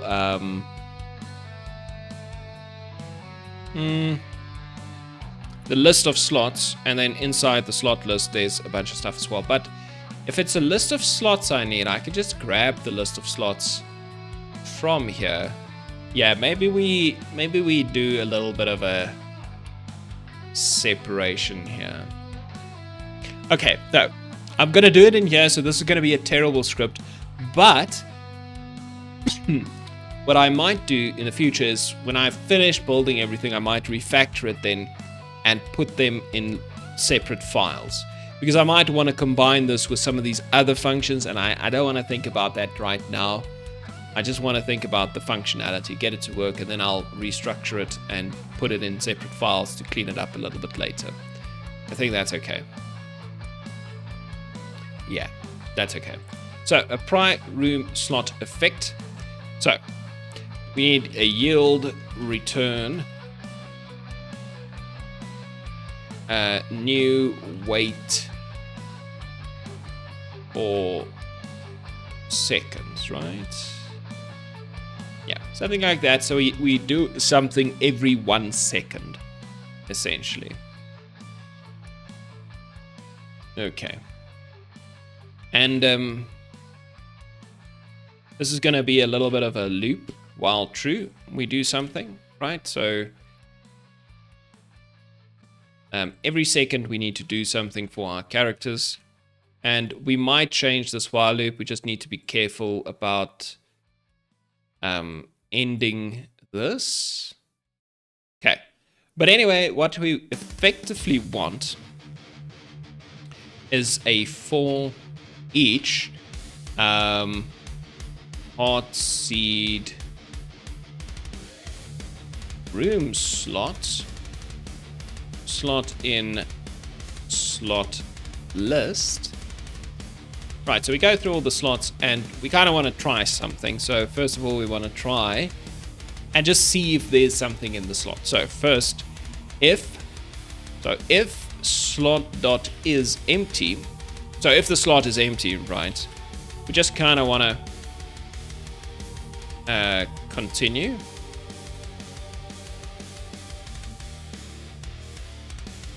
Right, so that'll just go to the next element. We don't have to worry about anything else. So if the slot is empty, skip it.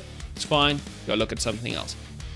Okay, now we know there's something in the slot, so we can now actually check.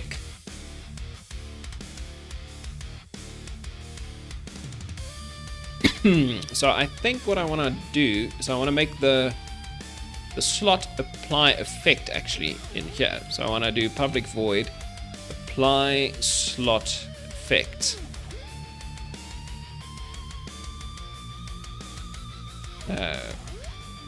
Room slot effect, right? And it needs to do something, right? But it needs to be called. So over here, we'll just go through the list of all the slots and we'll do apply slot slot dot applies room slot effect, right? So we just call that function. Okay, and that is as easy as it needs to be. Okay, so now we just need to think about how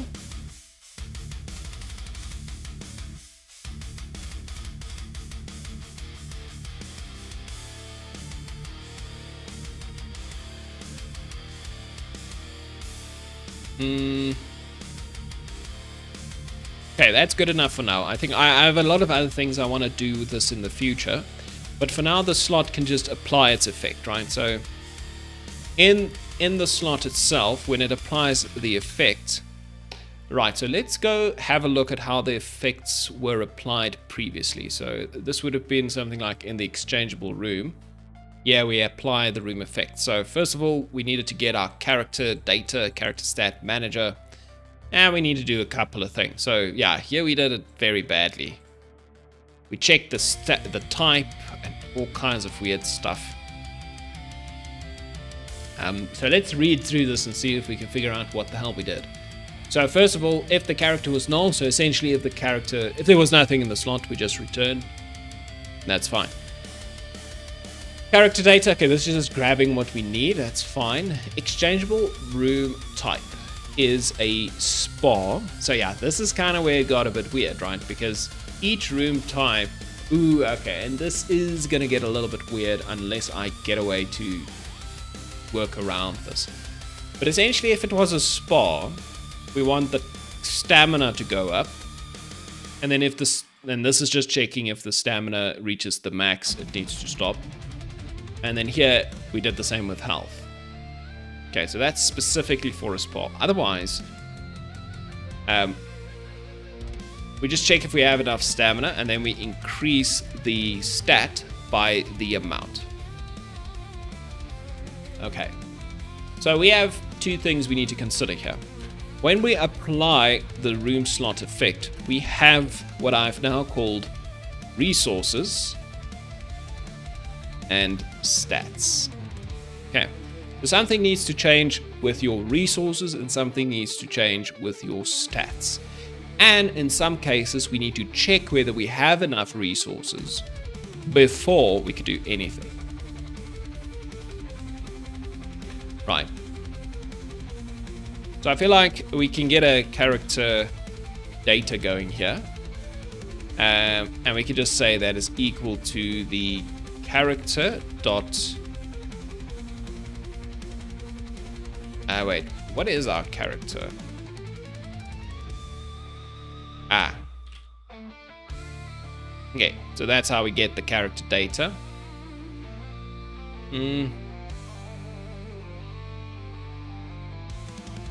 Yeah, that kind of seems pointless to me. I don't think we need to do that every time.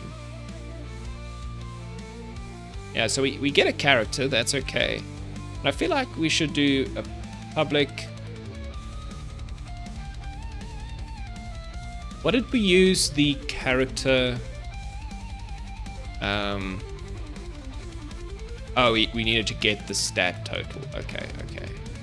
I see, so that's why we needed the stat manager. Okay, so what if we just did character data here and public character stat manager and just got it over here. And then, you know, every time we change our character, so when we add a character, we could just do character data equals this dot character data. I mean, this shouldn't be that difficult, just character data is fine. Equals character dot game object dot get component of type character data. Yeah, and then we can do character stat manager.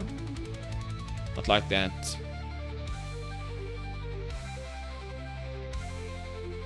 I'm sure I just called it a character stat manager. Why is it so difficult? We just do character dot game object dot get component.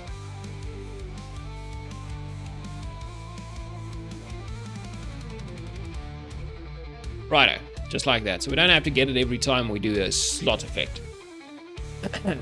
Yo, imaginary villain. It goes well. Thank you for asking. I think I'm doing amazingly. Okay.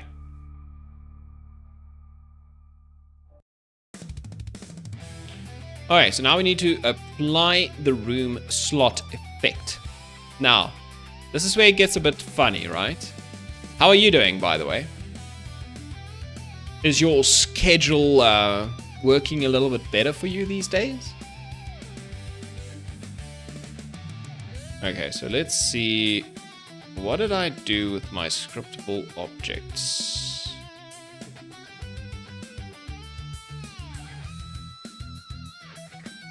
Yeah, okay, so we have stats that can change and we have resources.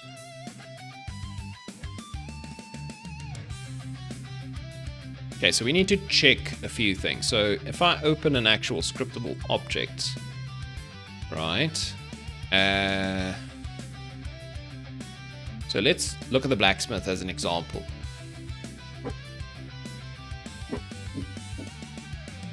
Your schedule's still all over the place. Ah, man. Need to figure that shit out.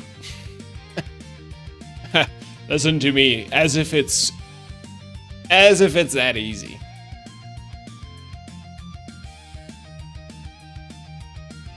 Okay, so this is essentially what we need to check. So obviously there's a stat, armor, and attack damage, right? So those are the two stats that we affect.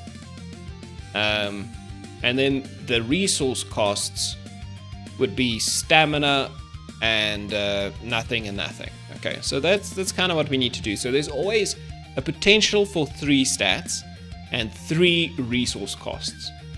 So if we think about it, I should have put this in a list, but I didn't, so it's fine. We'll just do it brute force. So what we effectively need to check is for all the resource types, do we have enough of that resource left to do what we need to do? That is, if we are expending a resource and not gaining a resource.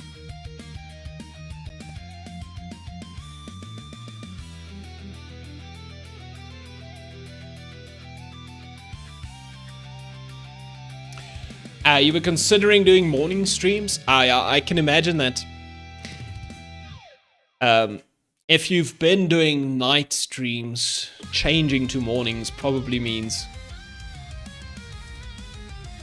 very few people will pitch up, right? Because you build a community around... Oopsie, what was that? You build a community around a certain time slot. And if you move your time slot too much, they just disappear, right? Because it's, you know, not a good time for them anymore. Yeah, it's a toughie. You can always move. It's like, if I wanted to do evening streams, what I would do is I would just move to Australia. And then I can keep my same time slot, but it would be in the late afternoon instead of early morning. There, I've solved all your problems. There you go. Just move to a different country. You are welcome.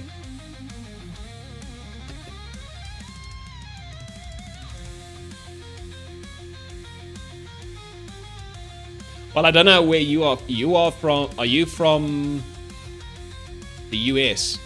Or somewhere on that side of the world? Or are you also from, like, Central World? Central World. What I mean by Central World is Central Time Zone World. So where the time zone is kind of in,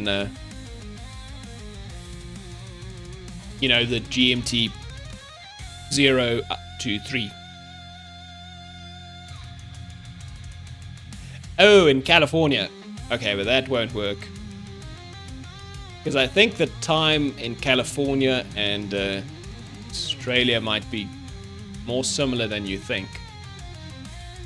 So you need to move to Europe.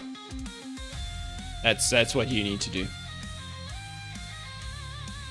Because that would give you the 10-hour time difference that you need to change your schedule.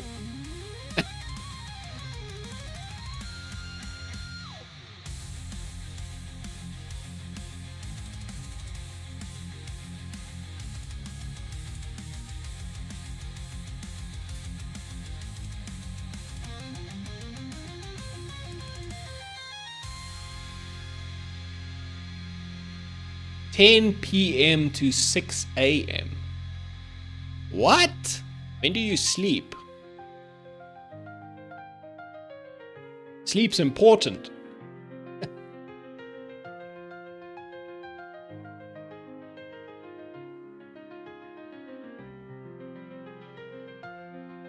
Well, what you could do, you could start streaming at 3 a.m. Then you at least, like, if you start streaming at 3 a.m., then you can stream from 3 to 8, so that's 5 hours of your usual audience, right? And then you can just continue all the way through to, like, I don't know, 12, whenever you feel like. Then it's 50-50, right?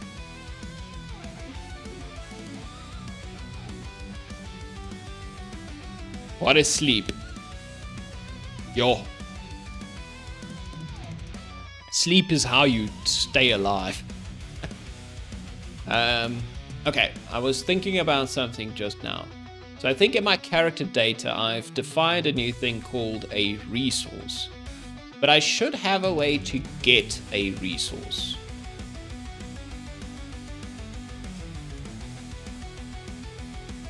I guess I do it like this. Stamina, spell juice, current health. Okay, it's fine. It's not perfect. It is kind of shit though, but it's... Yeah, because if my resource is a different type...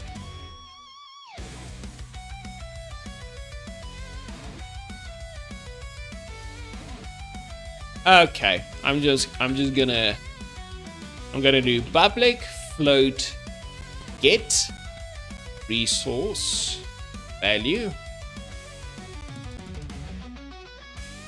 Right. I'm gonna get a resource value, and then I'm gonna public float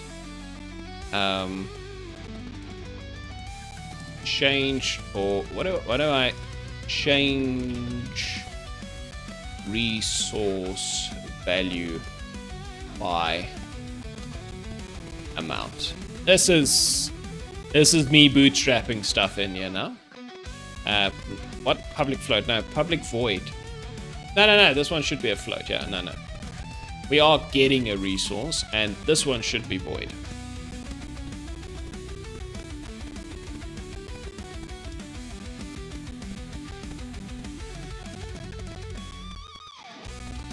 Yeah, you see, now we're getting there.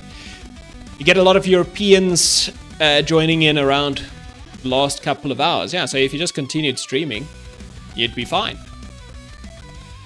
Because that would be evening for them, right?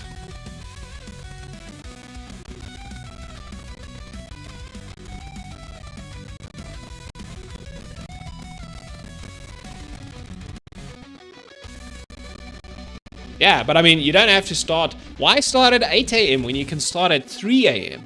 That's a perfect start time for streaming.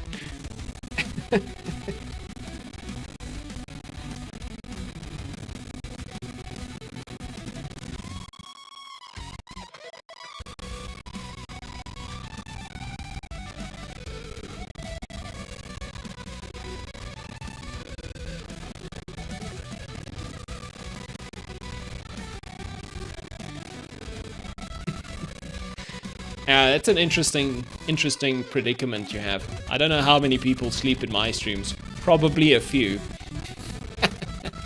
I wouldn't be surprised. But yeah, like, try from 3 a.m. That's how I started. I started with a 3 a.m. stream, but I had to go to bed at like 7 p.m. which was a bit tricky, and it turned out that it was too tricky. So what I had to do was push my stream schedule a little bit later.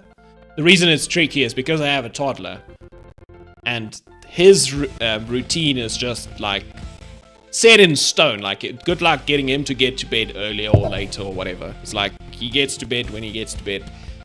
And I was I wasn't winning that fight. So I moved my stream a little bit later.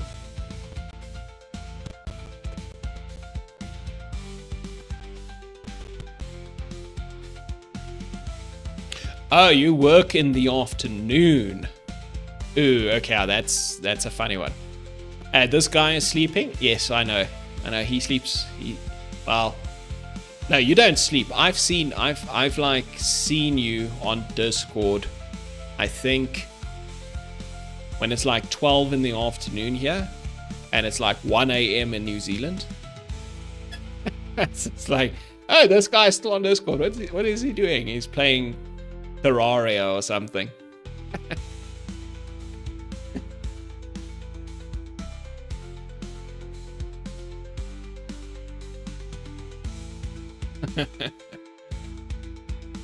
Yeah, people just get pushed around on Twitch with the raids.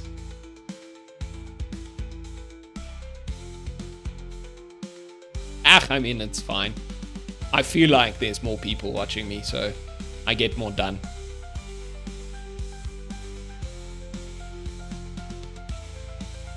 Oh, you leave the PlayStation on. I see. I see, okay. That makes more sense. Do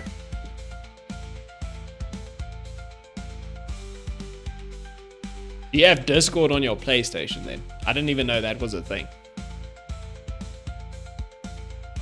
Okay. Let's return 0, just so I don't get a whatever that is, a error. Okay, so we can get a resource value and we can change the resource value. And what I want to give this thing is a resource name, right? Yeah. So we want to do character resource.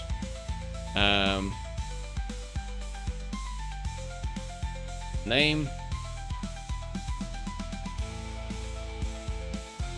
And the same here. So this is just get resource value, change resource value by amount. So here we need name and a float amount. Okay, something like that.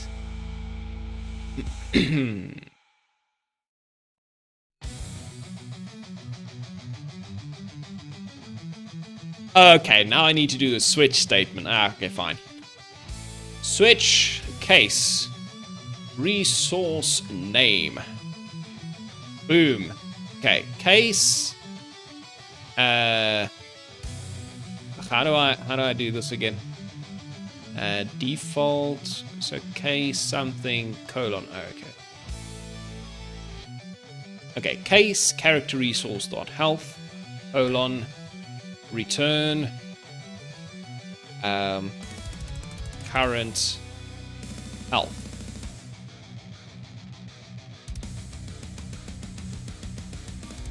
Yeah.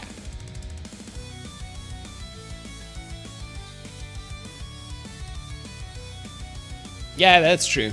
Yeah, no, for me, Twitch is like 99%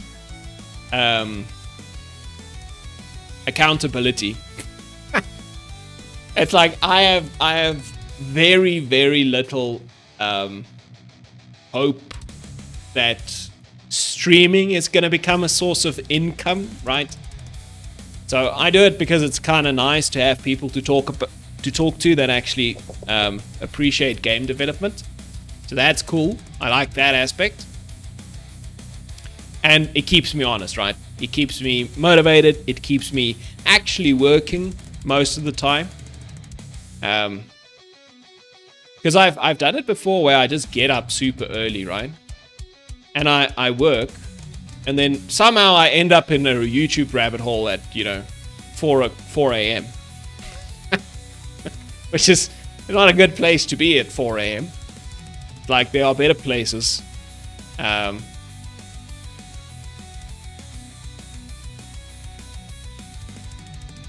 think I just do default return 0f then, hey? Yeah, we don't need this. But like, I haven't found myself in a YouTube rabbit hole since I started streaming while I work. And I've met some cool people, that help me out.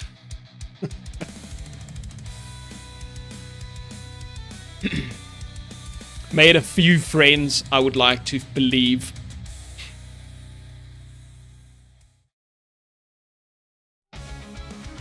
You got 50 cents an hour last month streaming. Holy moly. That's incredible. How much is that in South African rands? Let's see. So 0.5 times 18. Okay, it's 9 rand an hour. It's a little below. Why did I do 0.5 times 8? Okay, anyway. How many hours a day? Like 8? So you would make 2,000 rand a month.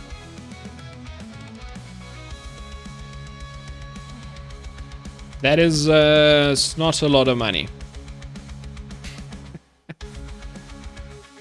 A very, very small amount of money. Okay, so if we want to get a resource value, we could just give a resource name and return the value. Okay, and then if we want to change a resource value, we kind of want to do a similar thing, but in this case, it needs to look something like this. I'm just going to copy a few lines, and then I'm going to paste them in here. So here we want a resource name instead. For resource, we could do for resource if I need to do that. Holy moly, California minimum wage is $16.50 an hour. What? Okay, wait, let me see that. That is a lot of money. That's more than I used to earn as a full-time mechanical engineer. You're telling me you guys are getting that as a minimum wage? That's just dumb. Okay, so we wanna get our health, for instance. Okay, we basically want to do current health plus equal amount, right? So if it's a negative value, it will be negative. If it's a positive value, it will, it'll go up and down, etc. Marbly. I think it's Marbly. Thanks for the follow, man. I appreciate that. You're keeping me honest.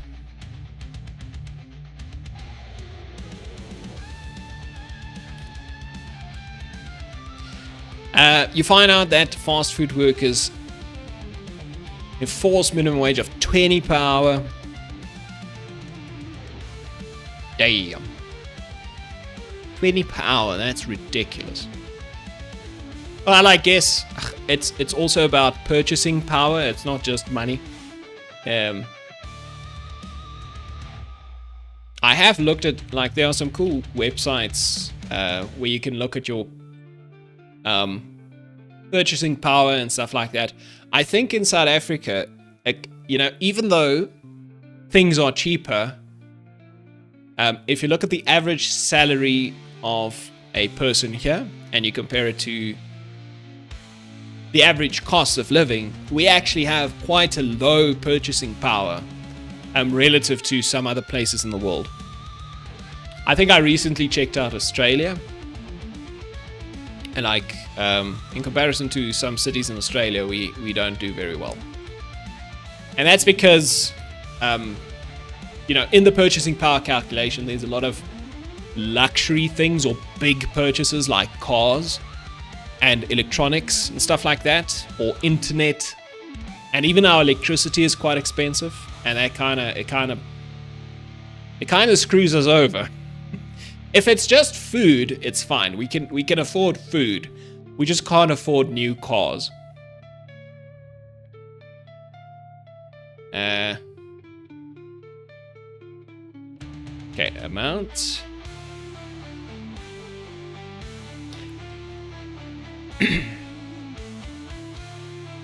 A bunch of 3-bedroom houses. $1 million? What the man? That's dumb. Oh yeah, no, that's terrible. $1 million. So the house I currently live in. So it's on a 1,000 square meter property, and I think the built surface is about half of that at least. So the surface area, basically everything under a roof, is about 500 square meters. That's my house. And it goes for like 2 million rand. So go do some conversions and tell me how that compares. But I have a feeling you're gonna have a little heart attack here.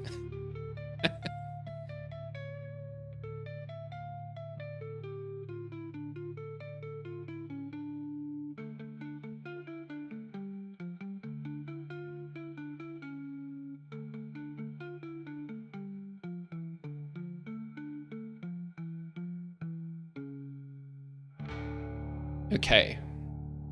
This should work out. So health, stamina, and spell juice. Those are the 3 resources we essentially want to change.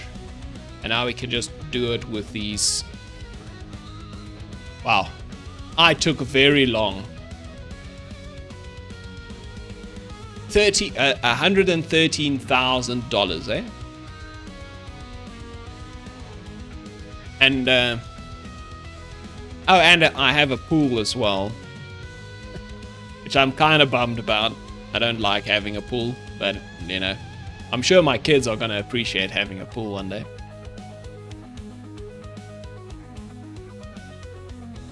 Okay.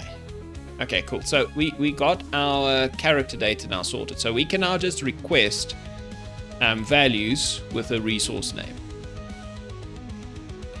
Okay, that is a little bit better. So what we can do essentially is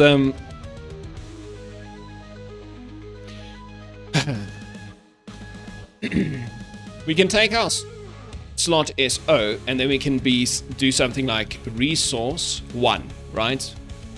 Which is going to be one of those things. So let's think about this. How would this work? So what we'll need to do is we'll need to check if the resource is going up or down. Hey, 46 degrees. That's a that's a rough summer. Oh, I've heard about California though. Yeah, no, it gets very hot there. But it depends also exactly where you are, because it's a big long state, isn't it? So I guess the closer you are to the equator, or I don't actually know, but I'm sure it gets hotter in some places than in others. And I mean, it's the same everywhere you go, right? If it's a sufficiently big place, it's going to be different. Yeah, the problem with the pool is it's a lot of maintenance. And like, you can't swim in the pool for a good few months, you know, during the winter. And even some autumn and spring months, it's like, it's too cold, you can't get in the pool. In the summer, when it also gets to be like high 30s, it's very nice. But yeah, it doesn't always get to the high 30s. Okay, so effectively, we need to check every single stat. Yeah, so we have multiple room stats here. And unfortunately, they're not actually in a list.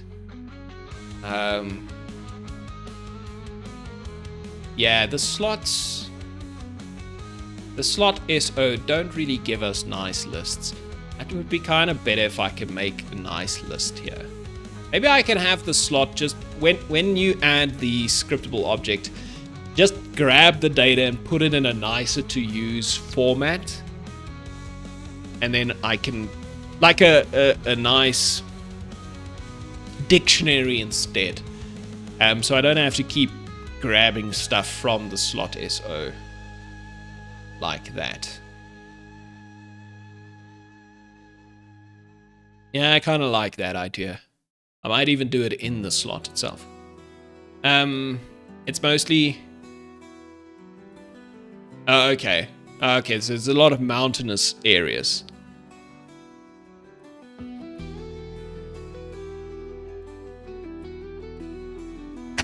So, yeah, okay, there's a place called Death Valley. Ah, damn. Okay, so, yeah, it could be worse. Okay, so it's a mountainous state, so it depends on where you are. It's kind of funny. I'm technically not on top of a mountain, but South Africa, the whole country is raised. Well, a big part of like central South Africa is raised up above sea level. Quite a bit. It's like more than a kilometer. So I essentially live at altitudes, you know, they might be considered mountainous where you are from. It's like, you are on top of a mountain, and I might be even higher than that mountain by several hundred meters because of the geography of South Africa.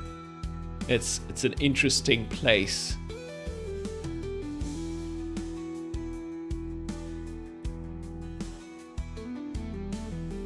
So I wonder if I could make this thing create a list inside of itself, or some way to structure this data a little bit better.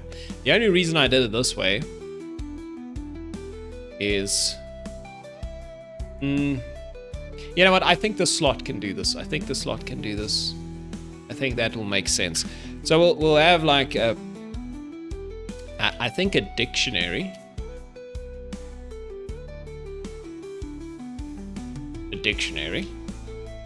Not a dictionary asset, come on. Just a dictionary. We'll just put in a dictionary.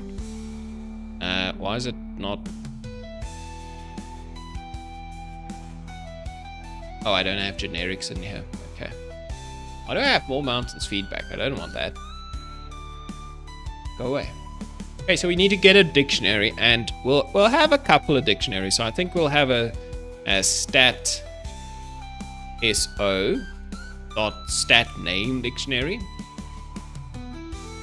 and it'll have a float, I guess, because that was, you know, how much the stat would increase and decrease. Okay, so we'll call this what? Stats and resources. I'll just call this the stat dictionary, and then we'll have a public dictionary, and this is going to be a character data dot character resource and a float as well. We call this the resource dictionary. Okay, so we have a stat and a resource dictionary. So when you unlock a slot, I basically want the stat dictionary to be created. So we'll create one of those, and the resource dictionary to be created. So now we got them.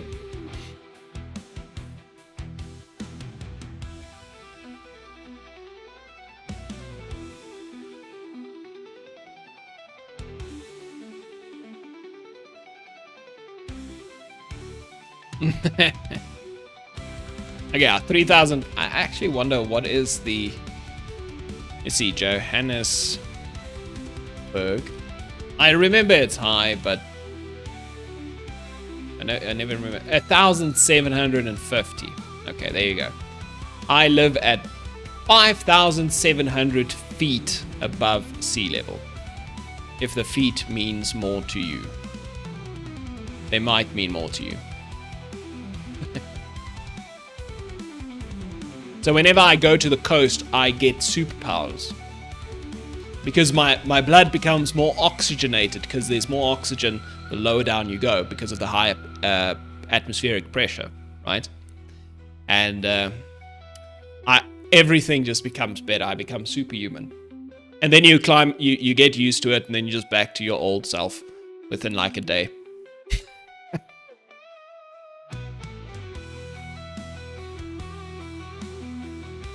Okay, so we create the new dictionaries when we unlock the slots. Maybe we have a function here, private. Just create dictionaries.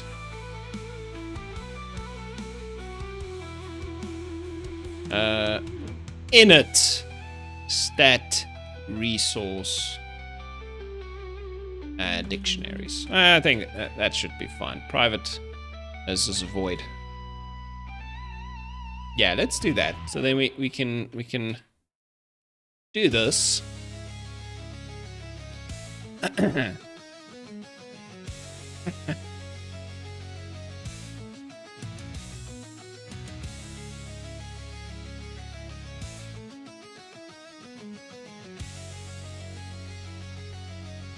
Yeah, the units thing is a bit of a problem. You think the US will ever change?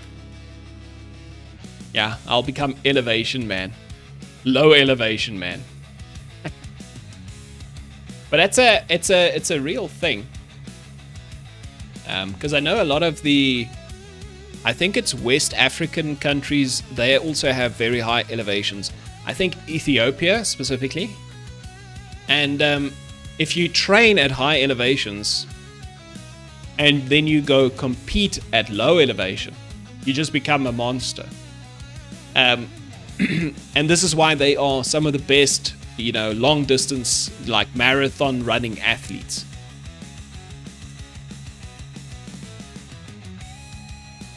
It's a pretty cool phenomena.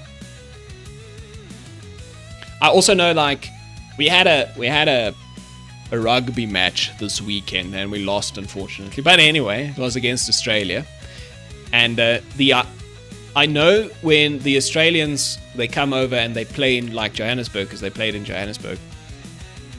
They normally get like a few days to acclimatize. They just need to get used to the thinner air before they can actually play the match, because otherwise they're at a massive disadvantage. They'll get super winded super quickly, because most cities in Australia are also very low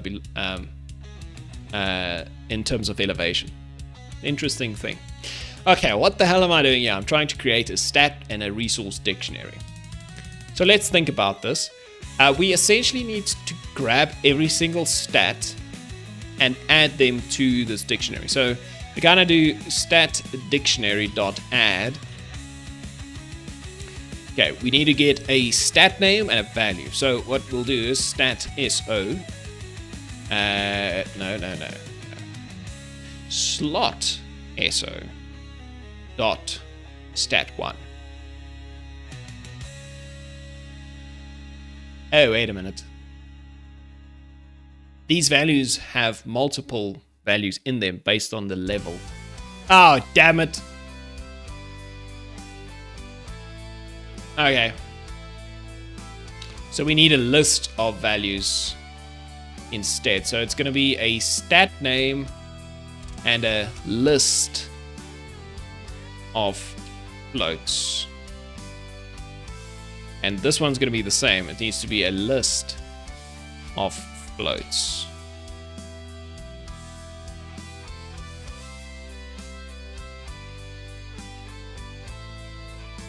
That seems better.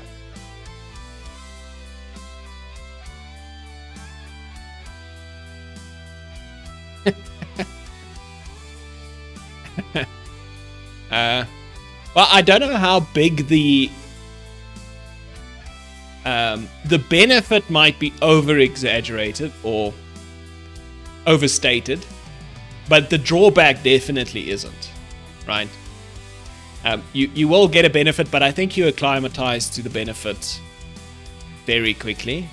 Okay, well, also if you trained your whole life, then you will be better, yeah. No, I guess, because your body is used to operating at lower oxygen levels.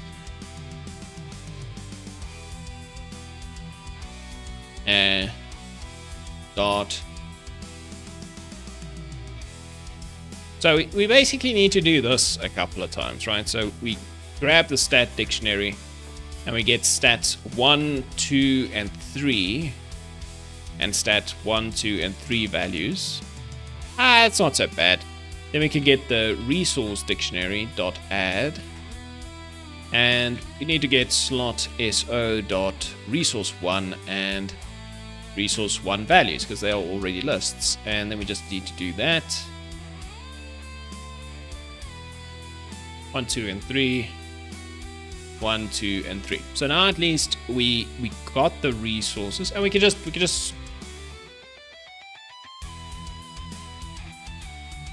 call this function right here, init stat resource dict, init stat resource dictionary. Boom. Okay, so when you unlock the slot, you obviously get a slot SO, all that good stuff, and boom.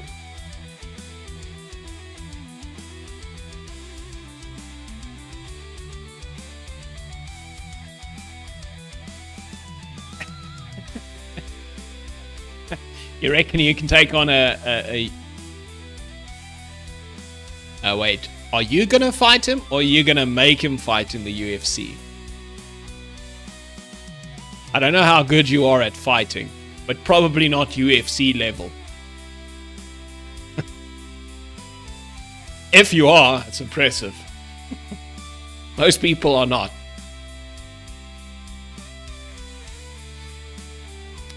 Okay, so now we got these dictionaries, and now what's nice about this is when we apply the slot effects. So how exactly would we go through the dictionary? Because I want to look at each of the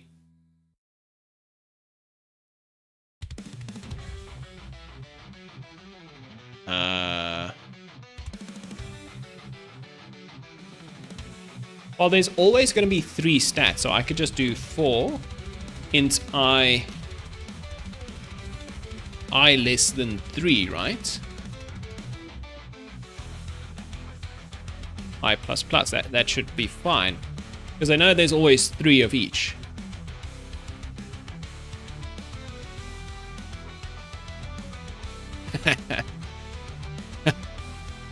a game dev and the streamer, you do sitting for a living. So yeah, you'll get beaten up for sure. Okay, it's fair, right? At least you're honest about it, eh?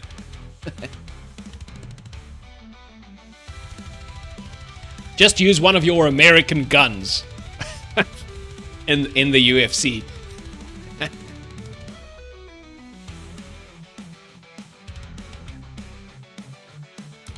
Okay. So what we can do here is we can go to our stat dictionary, grab our first entry, right? We need a key. So I can't do this. Okay, so what was the point of doing this in the first place?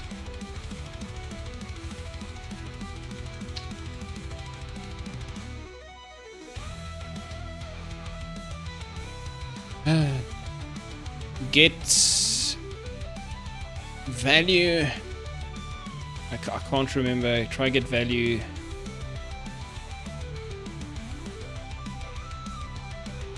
What was the point of this? What am I trying to do? Okay, so why did I go with a key value pair? I'm not flipping. My brain is a bit frazzled. Okay, so let's see. We got a key value pair, so we know which stat is which, right?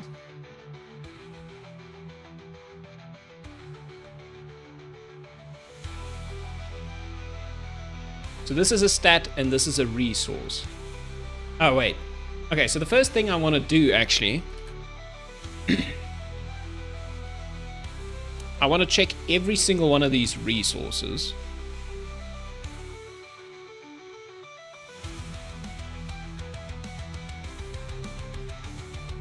I feel like I'm doing this in the dumbest way possible. Maybe. So what I could do is I could write a for loop to go through all the resource types and then just do something with each of them.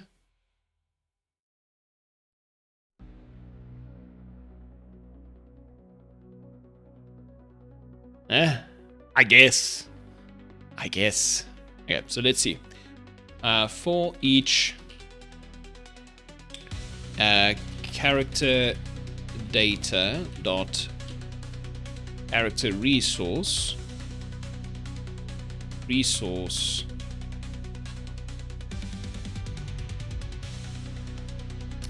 type of wait, I do enum. Oh.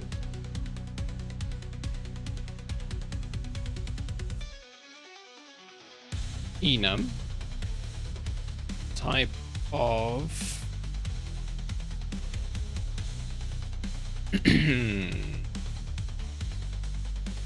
okay, I can't remember where I did this. I got the syntax wrong. Let's go to my more character stats.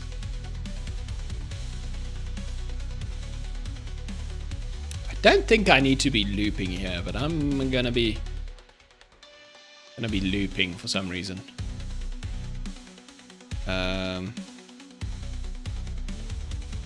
Let's see. enum.getValues. Oh, okay. I'm just stupid. It's enum.getValues. I'm sort of there. enum.getValues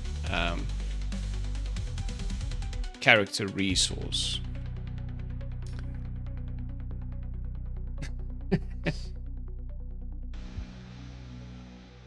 Yeah, guns make it entirely fair. Nobody messing with the game dev.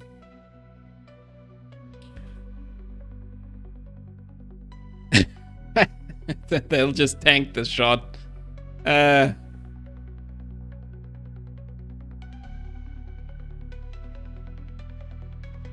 they are monsters.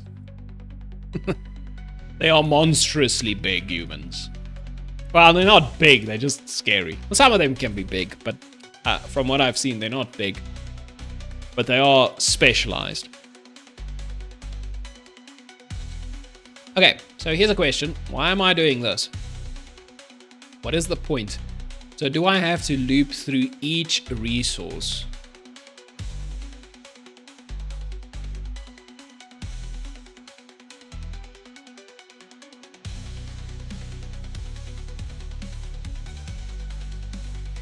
I have a dictionary, but I want to loop through a dictionary. There should be a way to loop through the dictionary. Just loop, let's see, loop through dictionary C#. I forgot how to do this.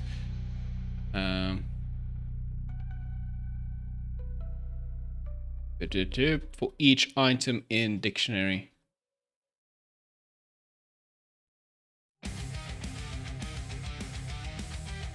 Yeah, I can just loop through the dictionary. That's way better.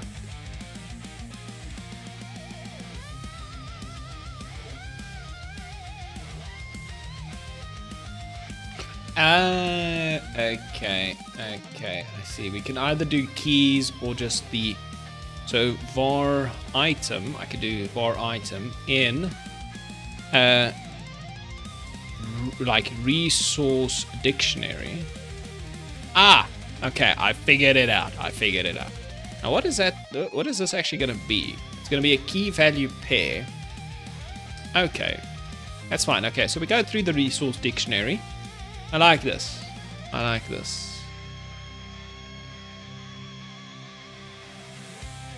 Okay, and essentially what we want to do is we want to check if any of the resources we need is negative, right? So if, so we go through each of them and then we do item dot value, right? That'll give us the value. If the value is, okay, the value is a list, so we need to give it a level -1 because the list doesn't start. Yeah, so this will return item 0 because we start at level 1, right? And we want the first item.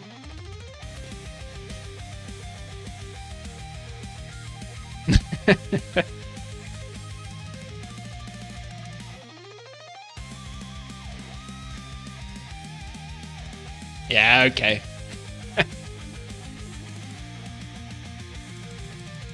Yeah, you get big, guys.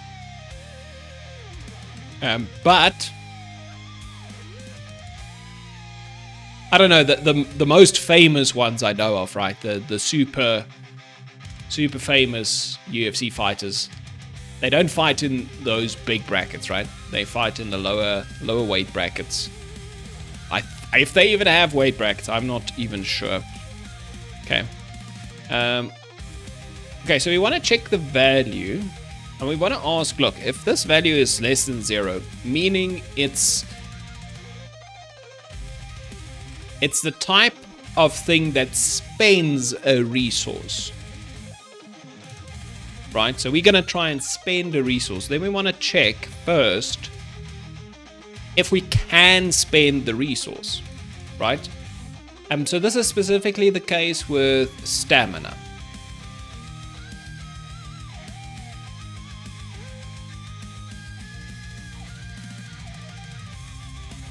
What? If I type for each, okay, let's try that. For each, tap. Oh, that's cool. And then I just have to replace this. But nice.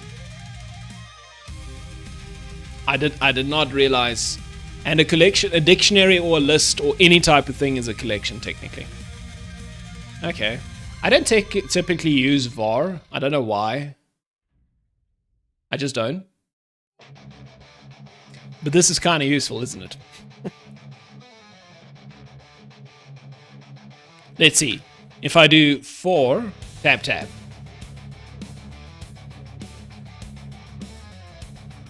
I had a good idea. Okay, I need to remember my tabs. I don't know why I don't press tab more often.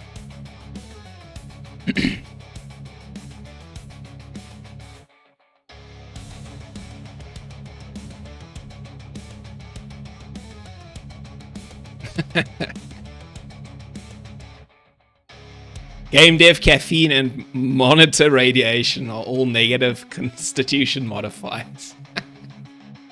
Shit. Okay. So we got this. So this is just to check if the value, no matter which one it is, but if any one of them subtracts a resource, we need to first check if we can actually afford it, right? So let's see.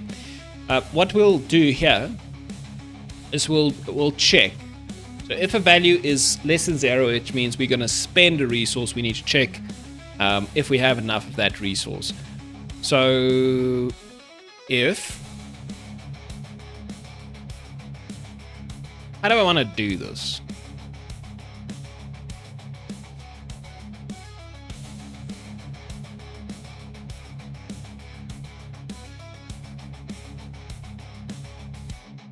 I could do character data dot get resource value, right? And we give it item dot key, right? So then we get a resource value. This returns a float. So we just do this and then do plus item dot value.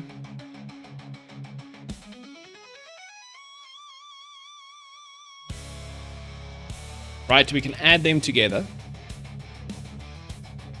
And then we can say if that is less than 0, fail.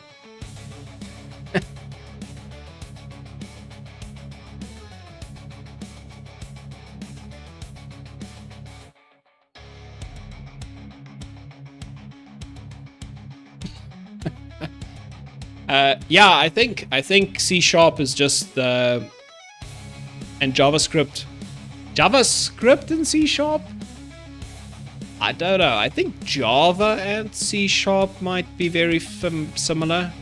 I don't actually know. I coded a little bit of Java and a little bit of JavaScript. And as far as I know, JavaScript is way different to C#, I think. At least when I used it, it seemed like a different language. Completely. I mean, it is a different language, but it seemed like it wasn't even related at all. Whereas C# and Java feel more connected somehow. I'm not some language historian, so I won't really know, but that's how I think it is. You forgot most of your skills due to a Italian food coding addiction. Interesting.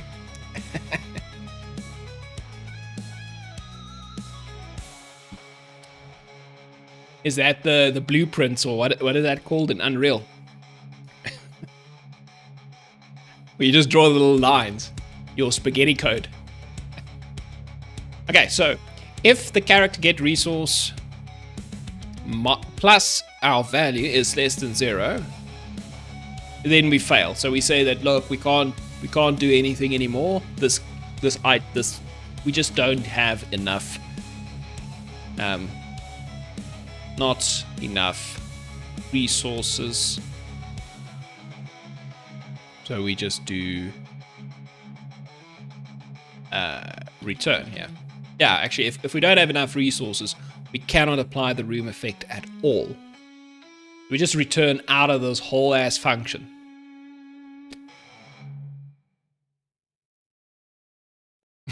It doesn't have noodles. Does it have a smell? Okay, so this is one thing we could do. We could also actually put in another guard clause. We can do item.key is equal to none, right? So if we don't need a resource, then we can just continue. So not a guard clause, but we just continue to the next one to get through this thing faster. Now we shouldn't have to continue to the next one necessarily, but I kind of like that. Just if I for some reason put the resource requirement in slot 3, then I can still handle this. Yeah, so that seems good. So we go through our resource dictionary. We check if we have the resource. So this is first of all, check if we have, well, first of all, need and have the resource. Look at me flipping writing comments. That's very weird. Okay. Okay, so once we've checked and we've confirmed that we can continue, then we can do something like spend or gain resource. Okay, and then finally we'll gain a stat increase. Damn, this is a lot of stuff that I'm doing here. Okay, so how do we spend or gain the resource? So we're essentially gonna do this loop again. Look, we're just looping through three things, so chill out, it's fine. We can do that.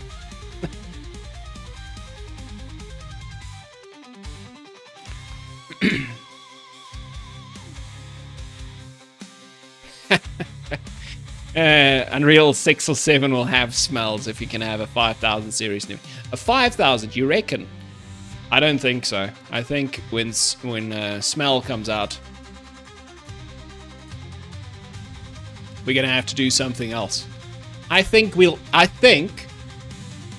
need to. There will be a new tech startup company coming into this space, which isn't good. They're not gonna make a graphics processing unit. They're gonna make a smell processing unit. So it's an extra component in your computer entirely. I think that's how it's gonna work. I wonder how you could do something like that. So what I'm thinking is, this is what you do, right?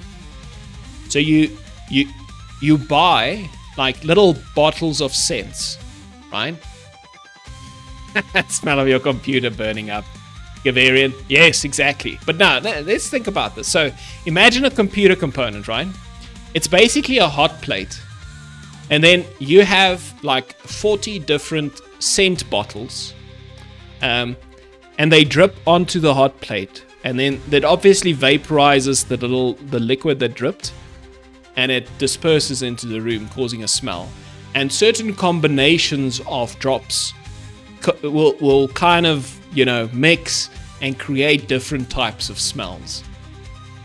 Right? So you can make a smell that's, I don't know, shit. So you make shit essence and it burns and then your whole room smells like burnt shit. Or you can make something a little bit less terrible. Just put like vanilla or man, I'm forgetting the Maillard reaction that you get with when things are grilling, right? Meat and stuff like that. Ooh, that'd be a nice smell. Imagine you playing like a restaurant simulator or something like that, and you like the cook, and you can actually smell the food you're busy working with. Yeah, you'd have to refill them, definitely, like ink cartridges. Probably more. Yeah, and the card is going to be super cheap. They're going to make their money on the ink. You're probably going to have to clean it eventually. That's true. It's going to be like having a girlfriend that likes scented candles. eventually, like after half an hour of playing, the whole room is going to smell like a cacophony of smells. It's all going to mix. I think that's kind of the problem. It's dispersing the smells. Like, imagine you playing a game and like the NPCs smoke cigarettes. And now your whole room smells like cigarettes because you played a game where the NPC smoked. That'd be terrible. Yeah, you kind of need the smell to be dispersed. So it can't just fill the room. It needs to go straight to your nostrils. I don't know. Somebody else's problem. You guys can get that idea for free. And go make millions.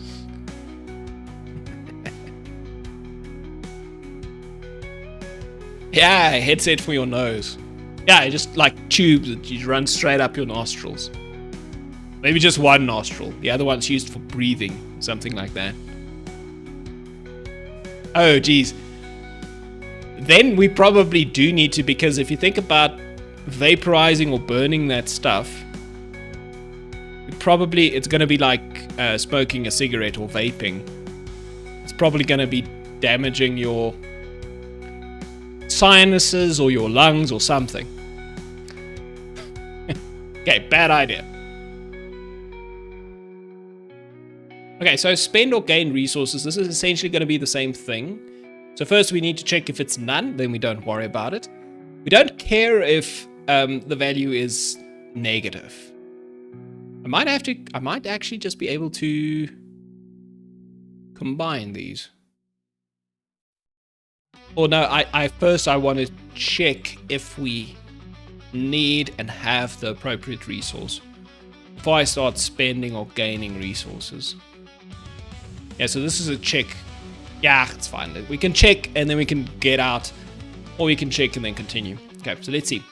So what we want to do here, so if the resource is none, then we don't worry, we just continue. And then we actually just do a simple one, which is character data dot something about a resource. Change resource value by amount.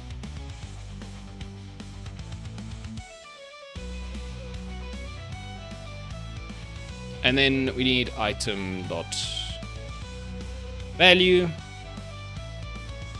And we just need the level -1. Now, could I have incorporated this in that loop already?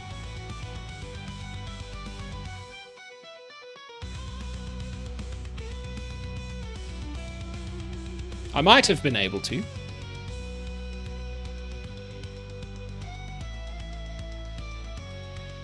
Now I'm looping through it twice.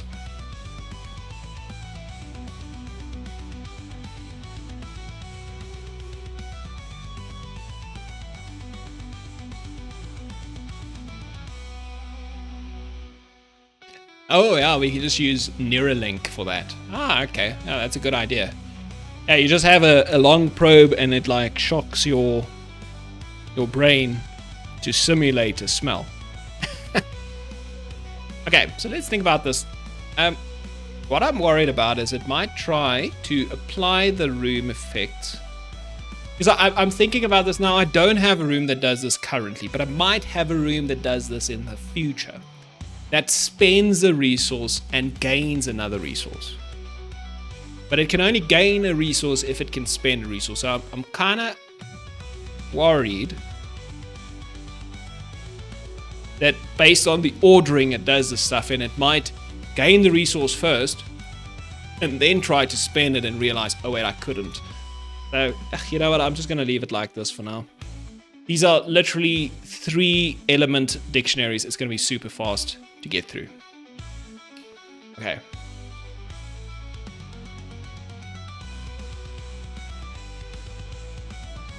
Could you do... I just want to check something. Can I do key value pair? Right. Or can I just do... Okay, let's do var test item equals resource dictionary dot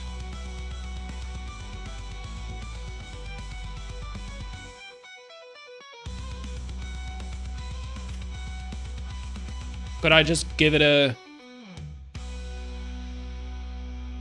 value? Oh, don't know. I could give it a key. What if I just want to grab a key value pair? How do I do that?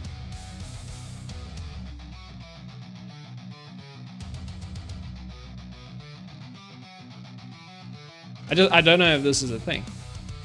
Like I know the for each loop does it, but I was just wondering if I could get it in some other way. Anyway, we'll just use this. So we spend the resource, and then we need to gain a stat. So for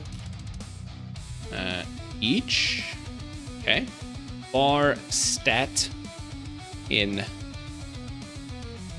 well, again, we can call it an item, not a resource, in stat dictionary. Yeah, we just go through them, and what we do is character data dot. Don't know why this thing does that sometimes. Dot upgrade. Increase upgradable stat by amount.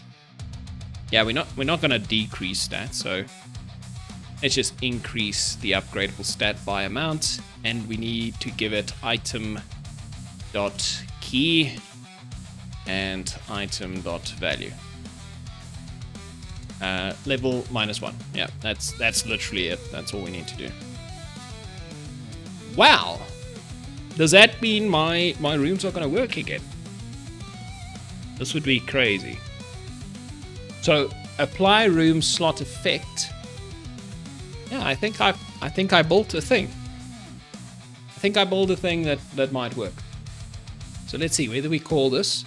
Okay, so this part is not working yet. So apply room slot effects is a coroutine that I need to start, and it's just gonna loop every second. And we might have to stop it sometime as well.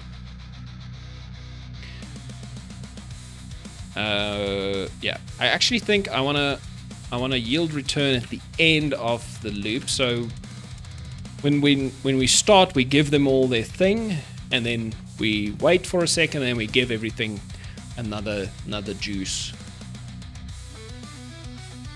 Okay. Now we just need to start the coroutine. So the idea now is the coroutine in this case. Now I might change this in the future. I might use something different that's not a coroutine. But the idea would be that we start the coroutine when the level starts. Like here. Reset wave timer.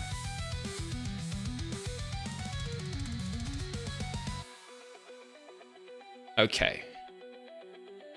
We could start the coroutine here.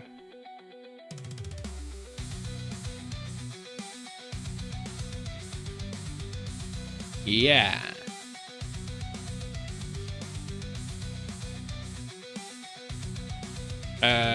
What is the coroutine's name? Apply room slot effects. Right, so this is essentially toggling the pause, resetting the timer, all that good stuff, and then we start the coroutine. So this is when you click the start level button. Okay, now this is going to cause a problem in the future.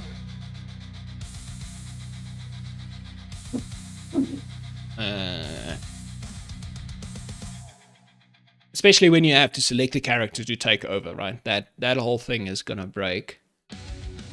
Okay, now we also need to end the coroutine. So when do we end the coroutine?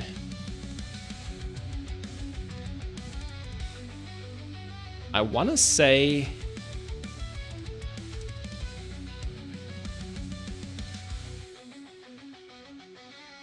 when we show the UI, maybe?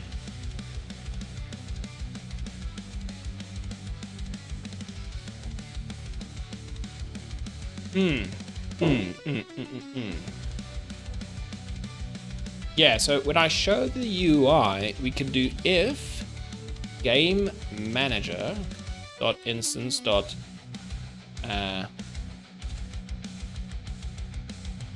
new wave. Right, so because the UI might be shown, there's two possible cases where the UI is shown. Sometimes it's shown, but it's not actually a new wave that started. It showed because you died, or the boss, you know, went into a new phase or something like that. Right, so then in this case, I want to do stop all coroutines just for now. So I want to stop the coroutine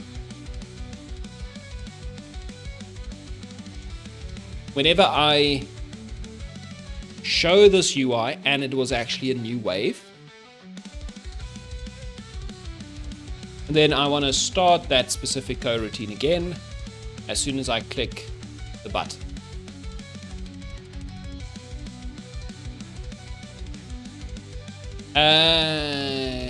Yeah, that should work. That should work, because it would be stopped every time I show it, and then start.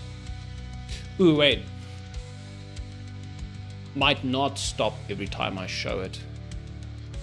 Maybe I do want it to stop every time I show it, actually.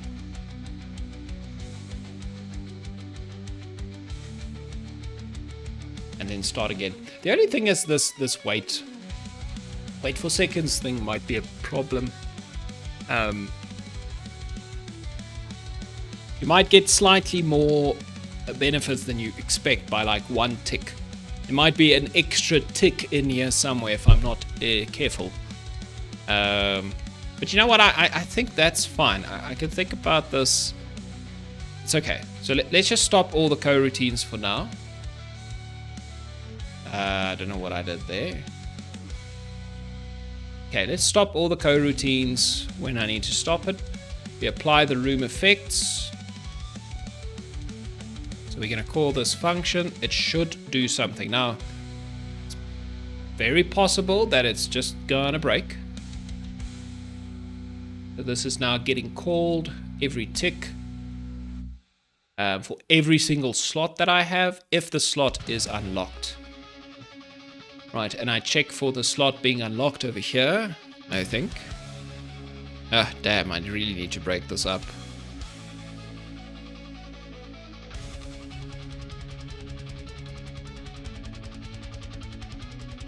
I check for empty slots. This should be very quick, because if a slot's empty, there should only be like 3 slots that I really worry about. So we check for empty slots, and I'm just worried that this... Okay, let's go to our slots list. And let's just see what else we add to the slot list. Now, we might add things that I don't want.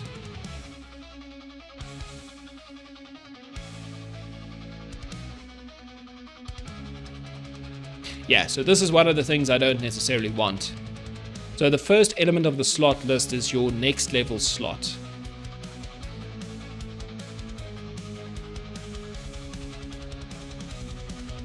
Yeah. I don't want to loop through that one.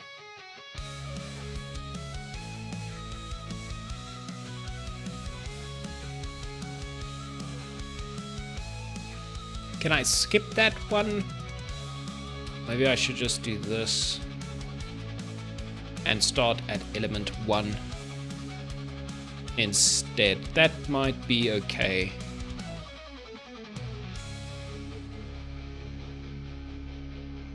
Oh, damn.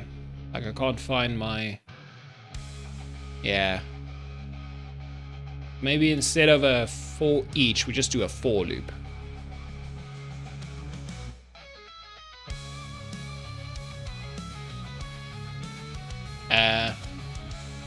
Remember rating a Unity streamer? Add a kind of combo counter for stuff typed.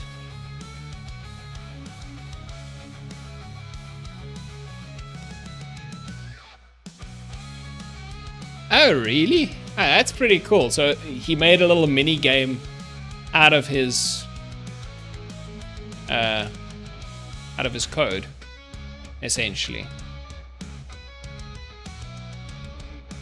That sounds pretty cool.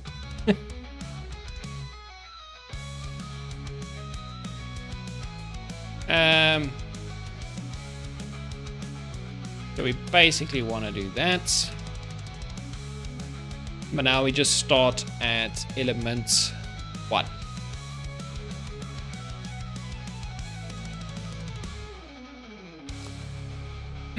As far as I understand, also, isn't Unreal Engine uses C++, right? Which is not a garbage collecting language. So you might be in for a lot of pain if you try to use C++ just like it is, without the little code, the code noodles.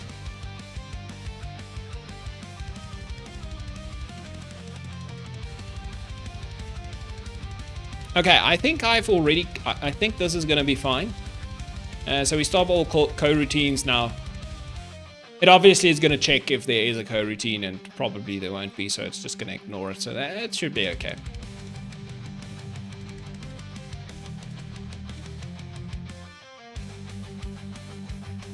Okay, let's see. So I want to see my rooms actually doing something. Okay, hot reload. Let's just do a good old-fashioned hard recompile.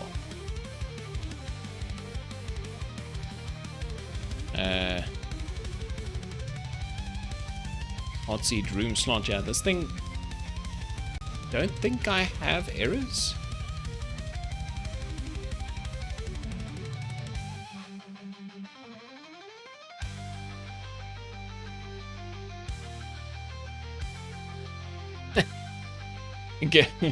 Good money for a pasta one. Yeah. C++, I think, is more performant, but you need to do the memory management yourself, and that is a recipe for a disaster. For most coders, like, obviously there are people that are very good at what they do, and that's not a problem for them. I would definitely fail miserably. Last time I coded anything with a language that wasn't managed was like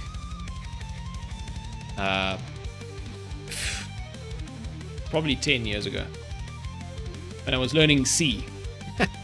Just basic C. No memory management in that thing.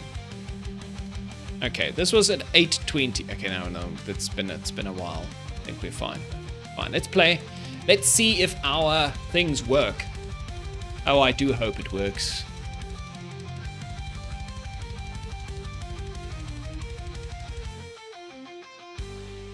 What is this memory management you speak of? What do you mean, what's memory management? So, it's essentially when you allocate something to memory, you have to create space in memory for a variable or whatever to be stored. And then if you don't need that variable or that thing anymore, you have to delete it, right? So Unity or C# has garbage collection. Oh, you're making a joke.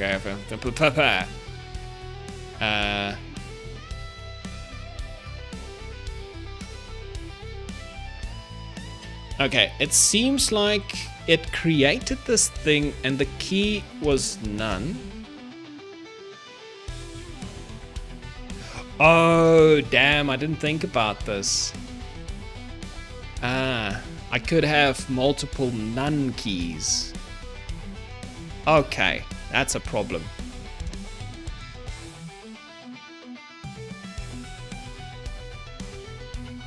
Yeah, because you can't have key duplicates. Oopsie doopsies. Okay, so how are we gonna make this work now?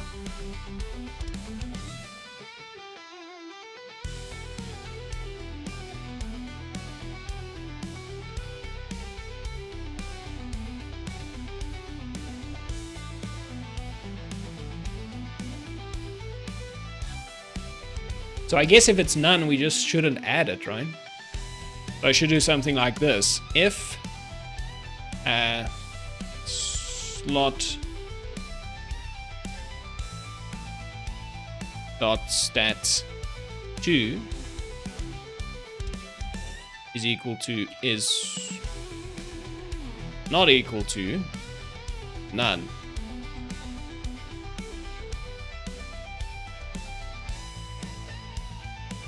Okay.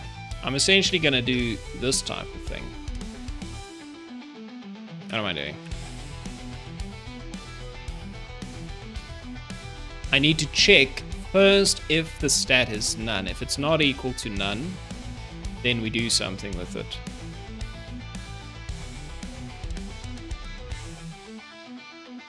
I need to do 1, 2, and 3. Yeah. So if a stat is none, I don't want that entry in my dictionary. Okay. I kind of want to do the same thing here, but not with the stats. I want to do it with a resource one. And this should be resource character data dot character.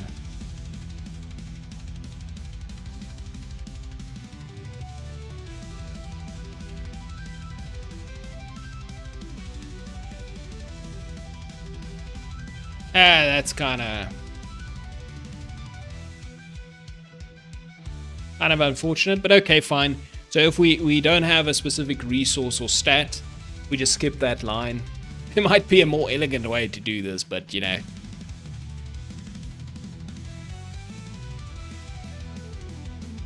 I'm not here to be elegant. Okay, this is very straightforward. If the stat is not equal to none, add it. If it is equal to none, obviously you skip it. Go to the next one. Yeah, unfortunately, this resource dictionary initialization is a little bit shit, but it's okay. And then we don't actually need to check this. But I can keep it there because most of the time I'm just going to skip that line then. But now it's a failsafe. Let's play it again and see. Please work.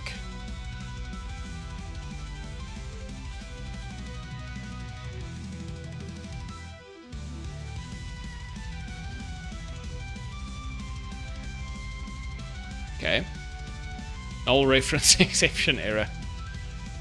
For crying out loud. Character data.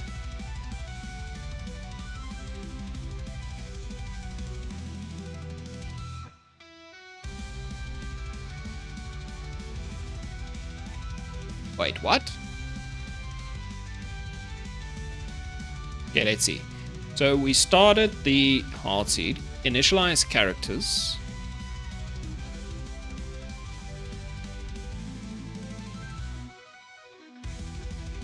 That's interesting. So let's go see. So we add a character.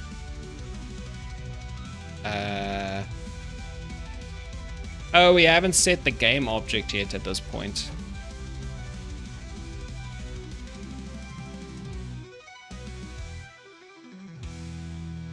Wait, no, that's not the problem.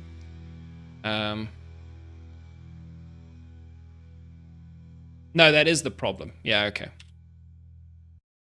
Yeah, we take our default slot and we add the character, but the character hasn't been completely made yet. It's only half a character that I try to add and then it breaks. So I need to move that to the end. Normally this wasn't a problem because I didn't try to do anything with the character from the start. Okay, let's try again.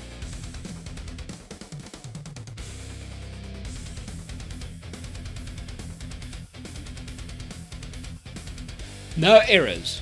Good. Only a couple of warnings, but you can ignore those. Okay, so if I now go and I unlock the spa, upgrade it. I need to change this UI to work a little bit better, but it's okay. Now, we can unlock the infirmary. Okay, wait, the infirmary is not going to do anything, actually. It's special, so we need to... same with the observation room, it's also special. Yeah, we'll have to think about those ones. Well, the observation room, I haven't actually implemented it fully, so it's just going to break.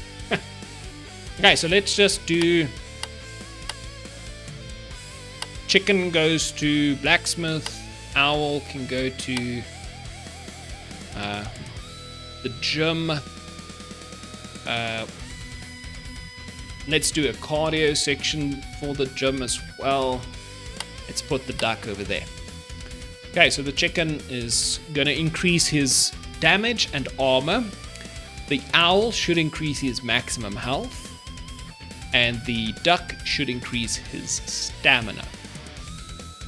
The jacuzzi, or the spa over here, that increases a resource. Whoa, what happened here? Is it just me, or is stuff not fitting into my screen? Okay, there we go. You like my painting? This one.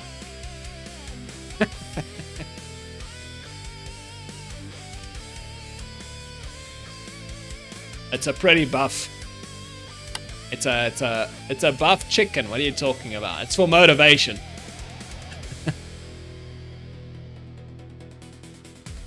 Yeah, you can get some cool stuff.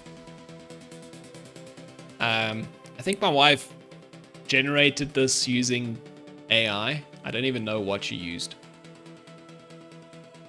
But yeah, it's a cool little.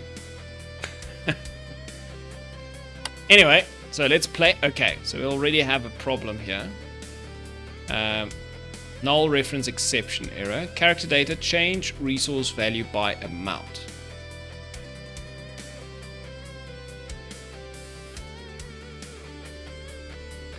Okay, I'm not completely sure why.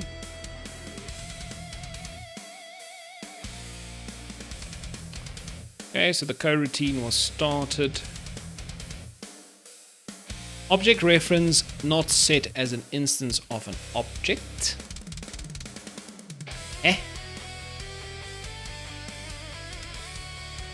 It's probably something I'm not doing correctly. Apply room slot effect. Which room though? I don't know which room is actually broken now.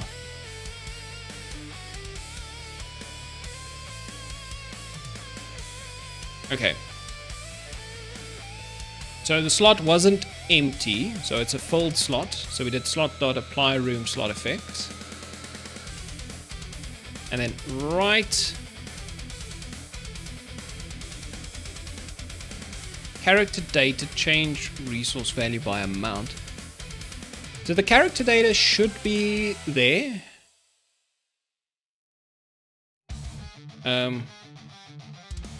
Because that gets set when you add the character, right?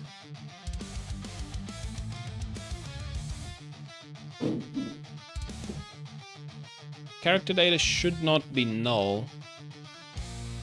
And the item and key, I mean, yeah, that should also not be. And this is not a out of range type of problem.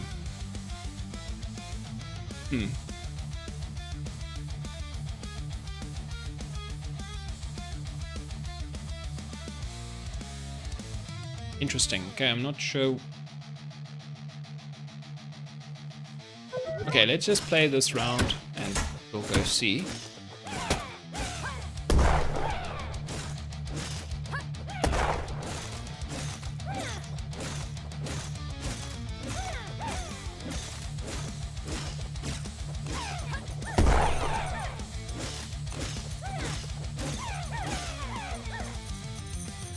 I hope it still did something. Okay, so let's see.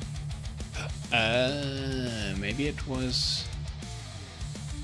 Okay, so it seems like the chicken got damage, and then the armor didn't work.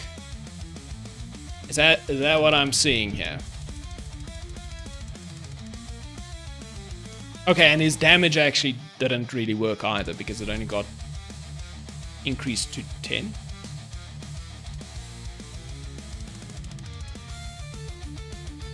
Okay, what is our stat values for the blacksmith? Let's just see. 0.1, 0.2, 0.4. So, I mean, he should have gotten more than 0. So, but I think it ran once and it broke.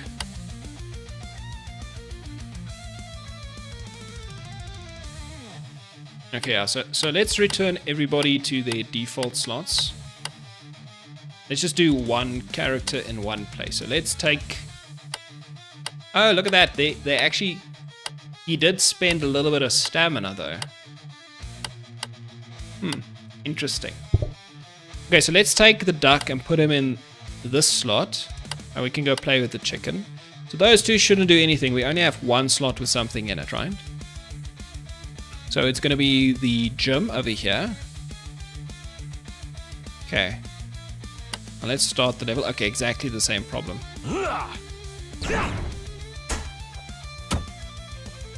So what I'm thinking is he's probably just gonna gain a very... He's not gonna gain anything, but it's gonna think he did. Okay. I obviously made a mistake somehow. I need to go figure that out.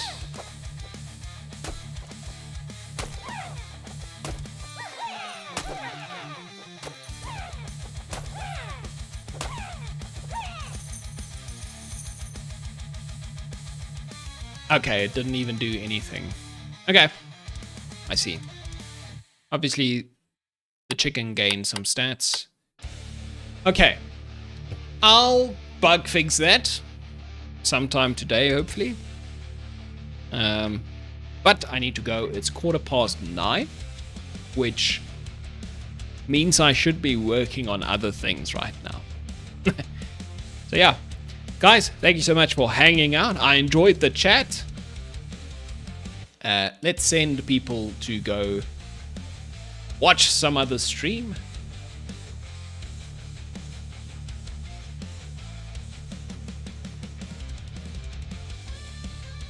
Cheers, cheers. Video guys want to raid. Let's go raid imaginary villain. Let's see if he's online. Ah, damn, he's not online. We'll raid a Puya Grandma. He's doing an interesting thing, I think. Yeah, he's making a little cozy game. Or either he's making a cozy game or he is cozy. I'm never sure. But the game's called Alpine Lake. Let's start the raid. Oh, you're not streaming right now. Okay. I saw. None of my followers, well, not none, but you weren't in the follower list of streaming people. Okay, let me show you this little screen over here. Okay, there we go. Everybody, have a good rest of your day. I'll see you. I think I'll make time tomorrow. Normally I don't stream on Tuesdays, but I think I'm gonna stream a little bit. All about. Cheers.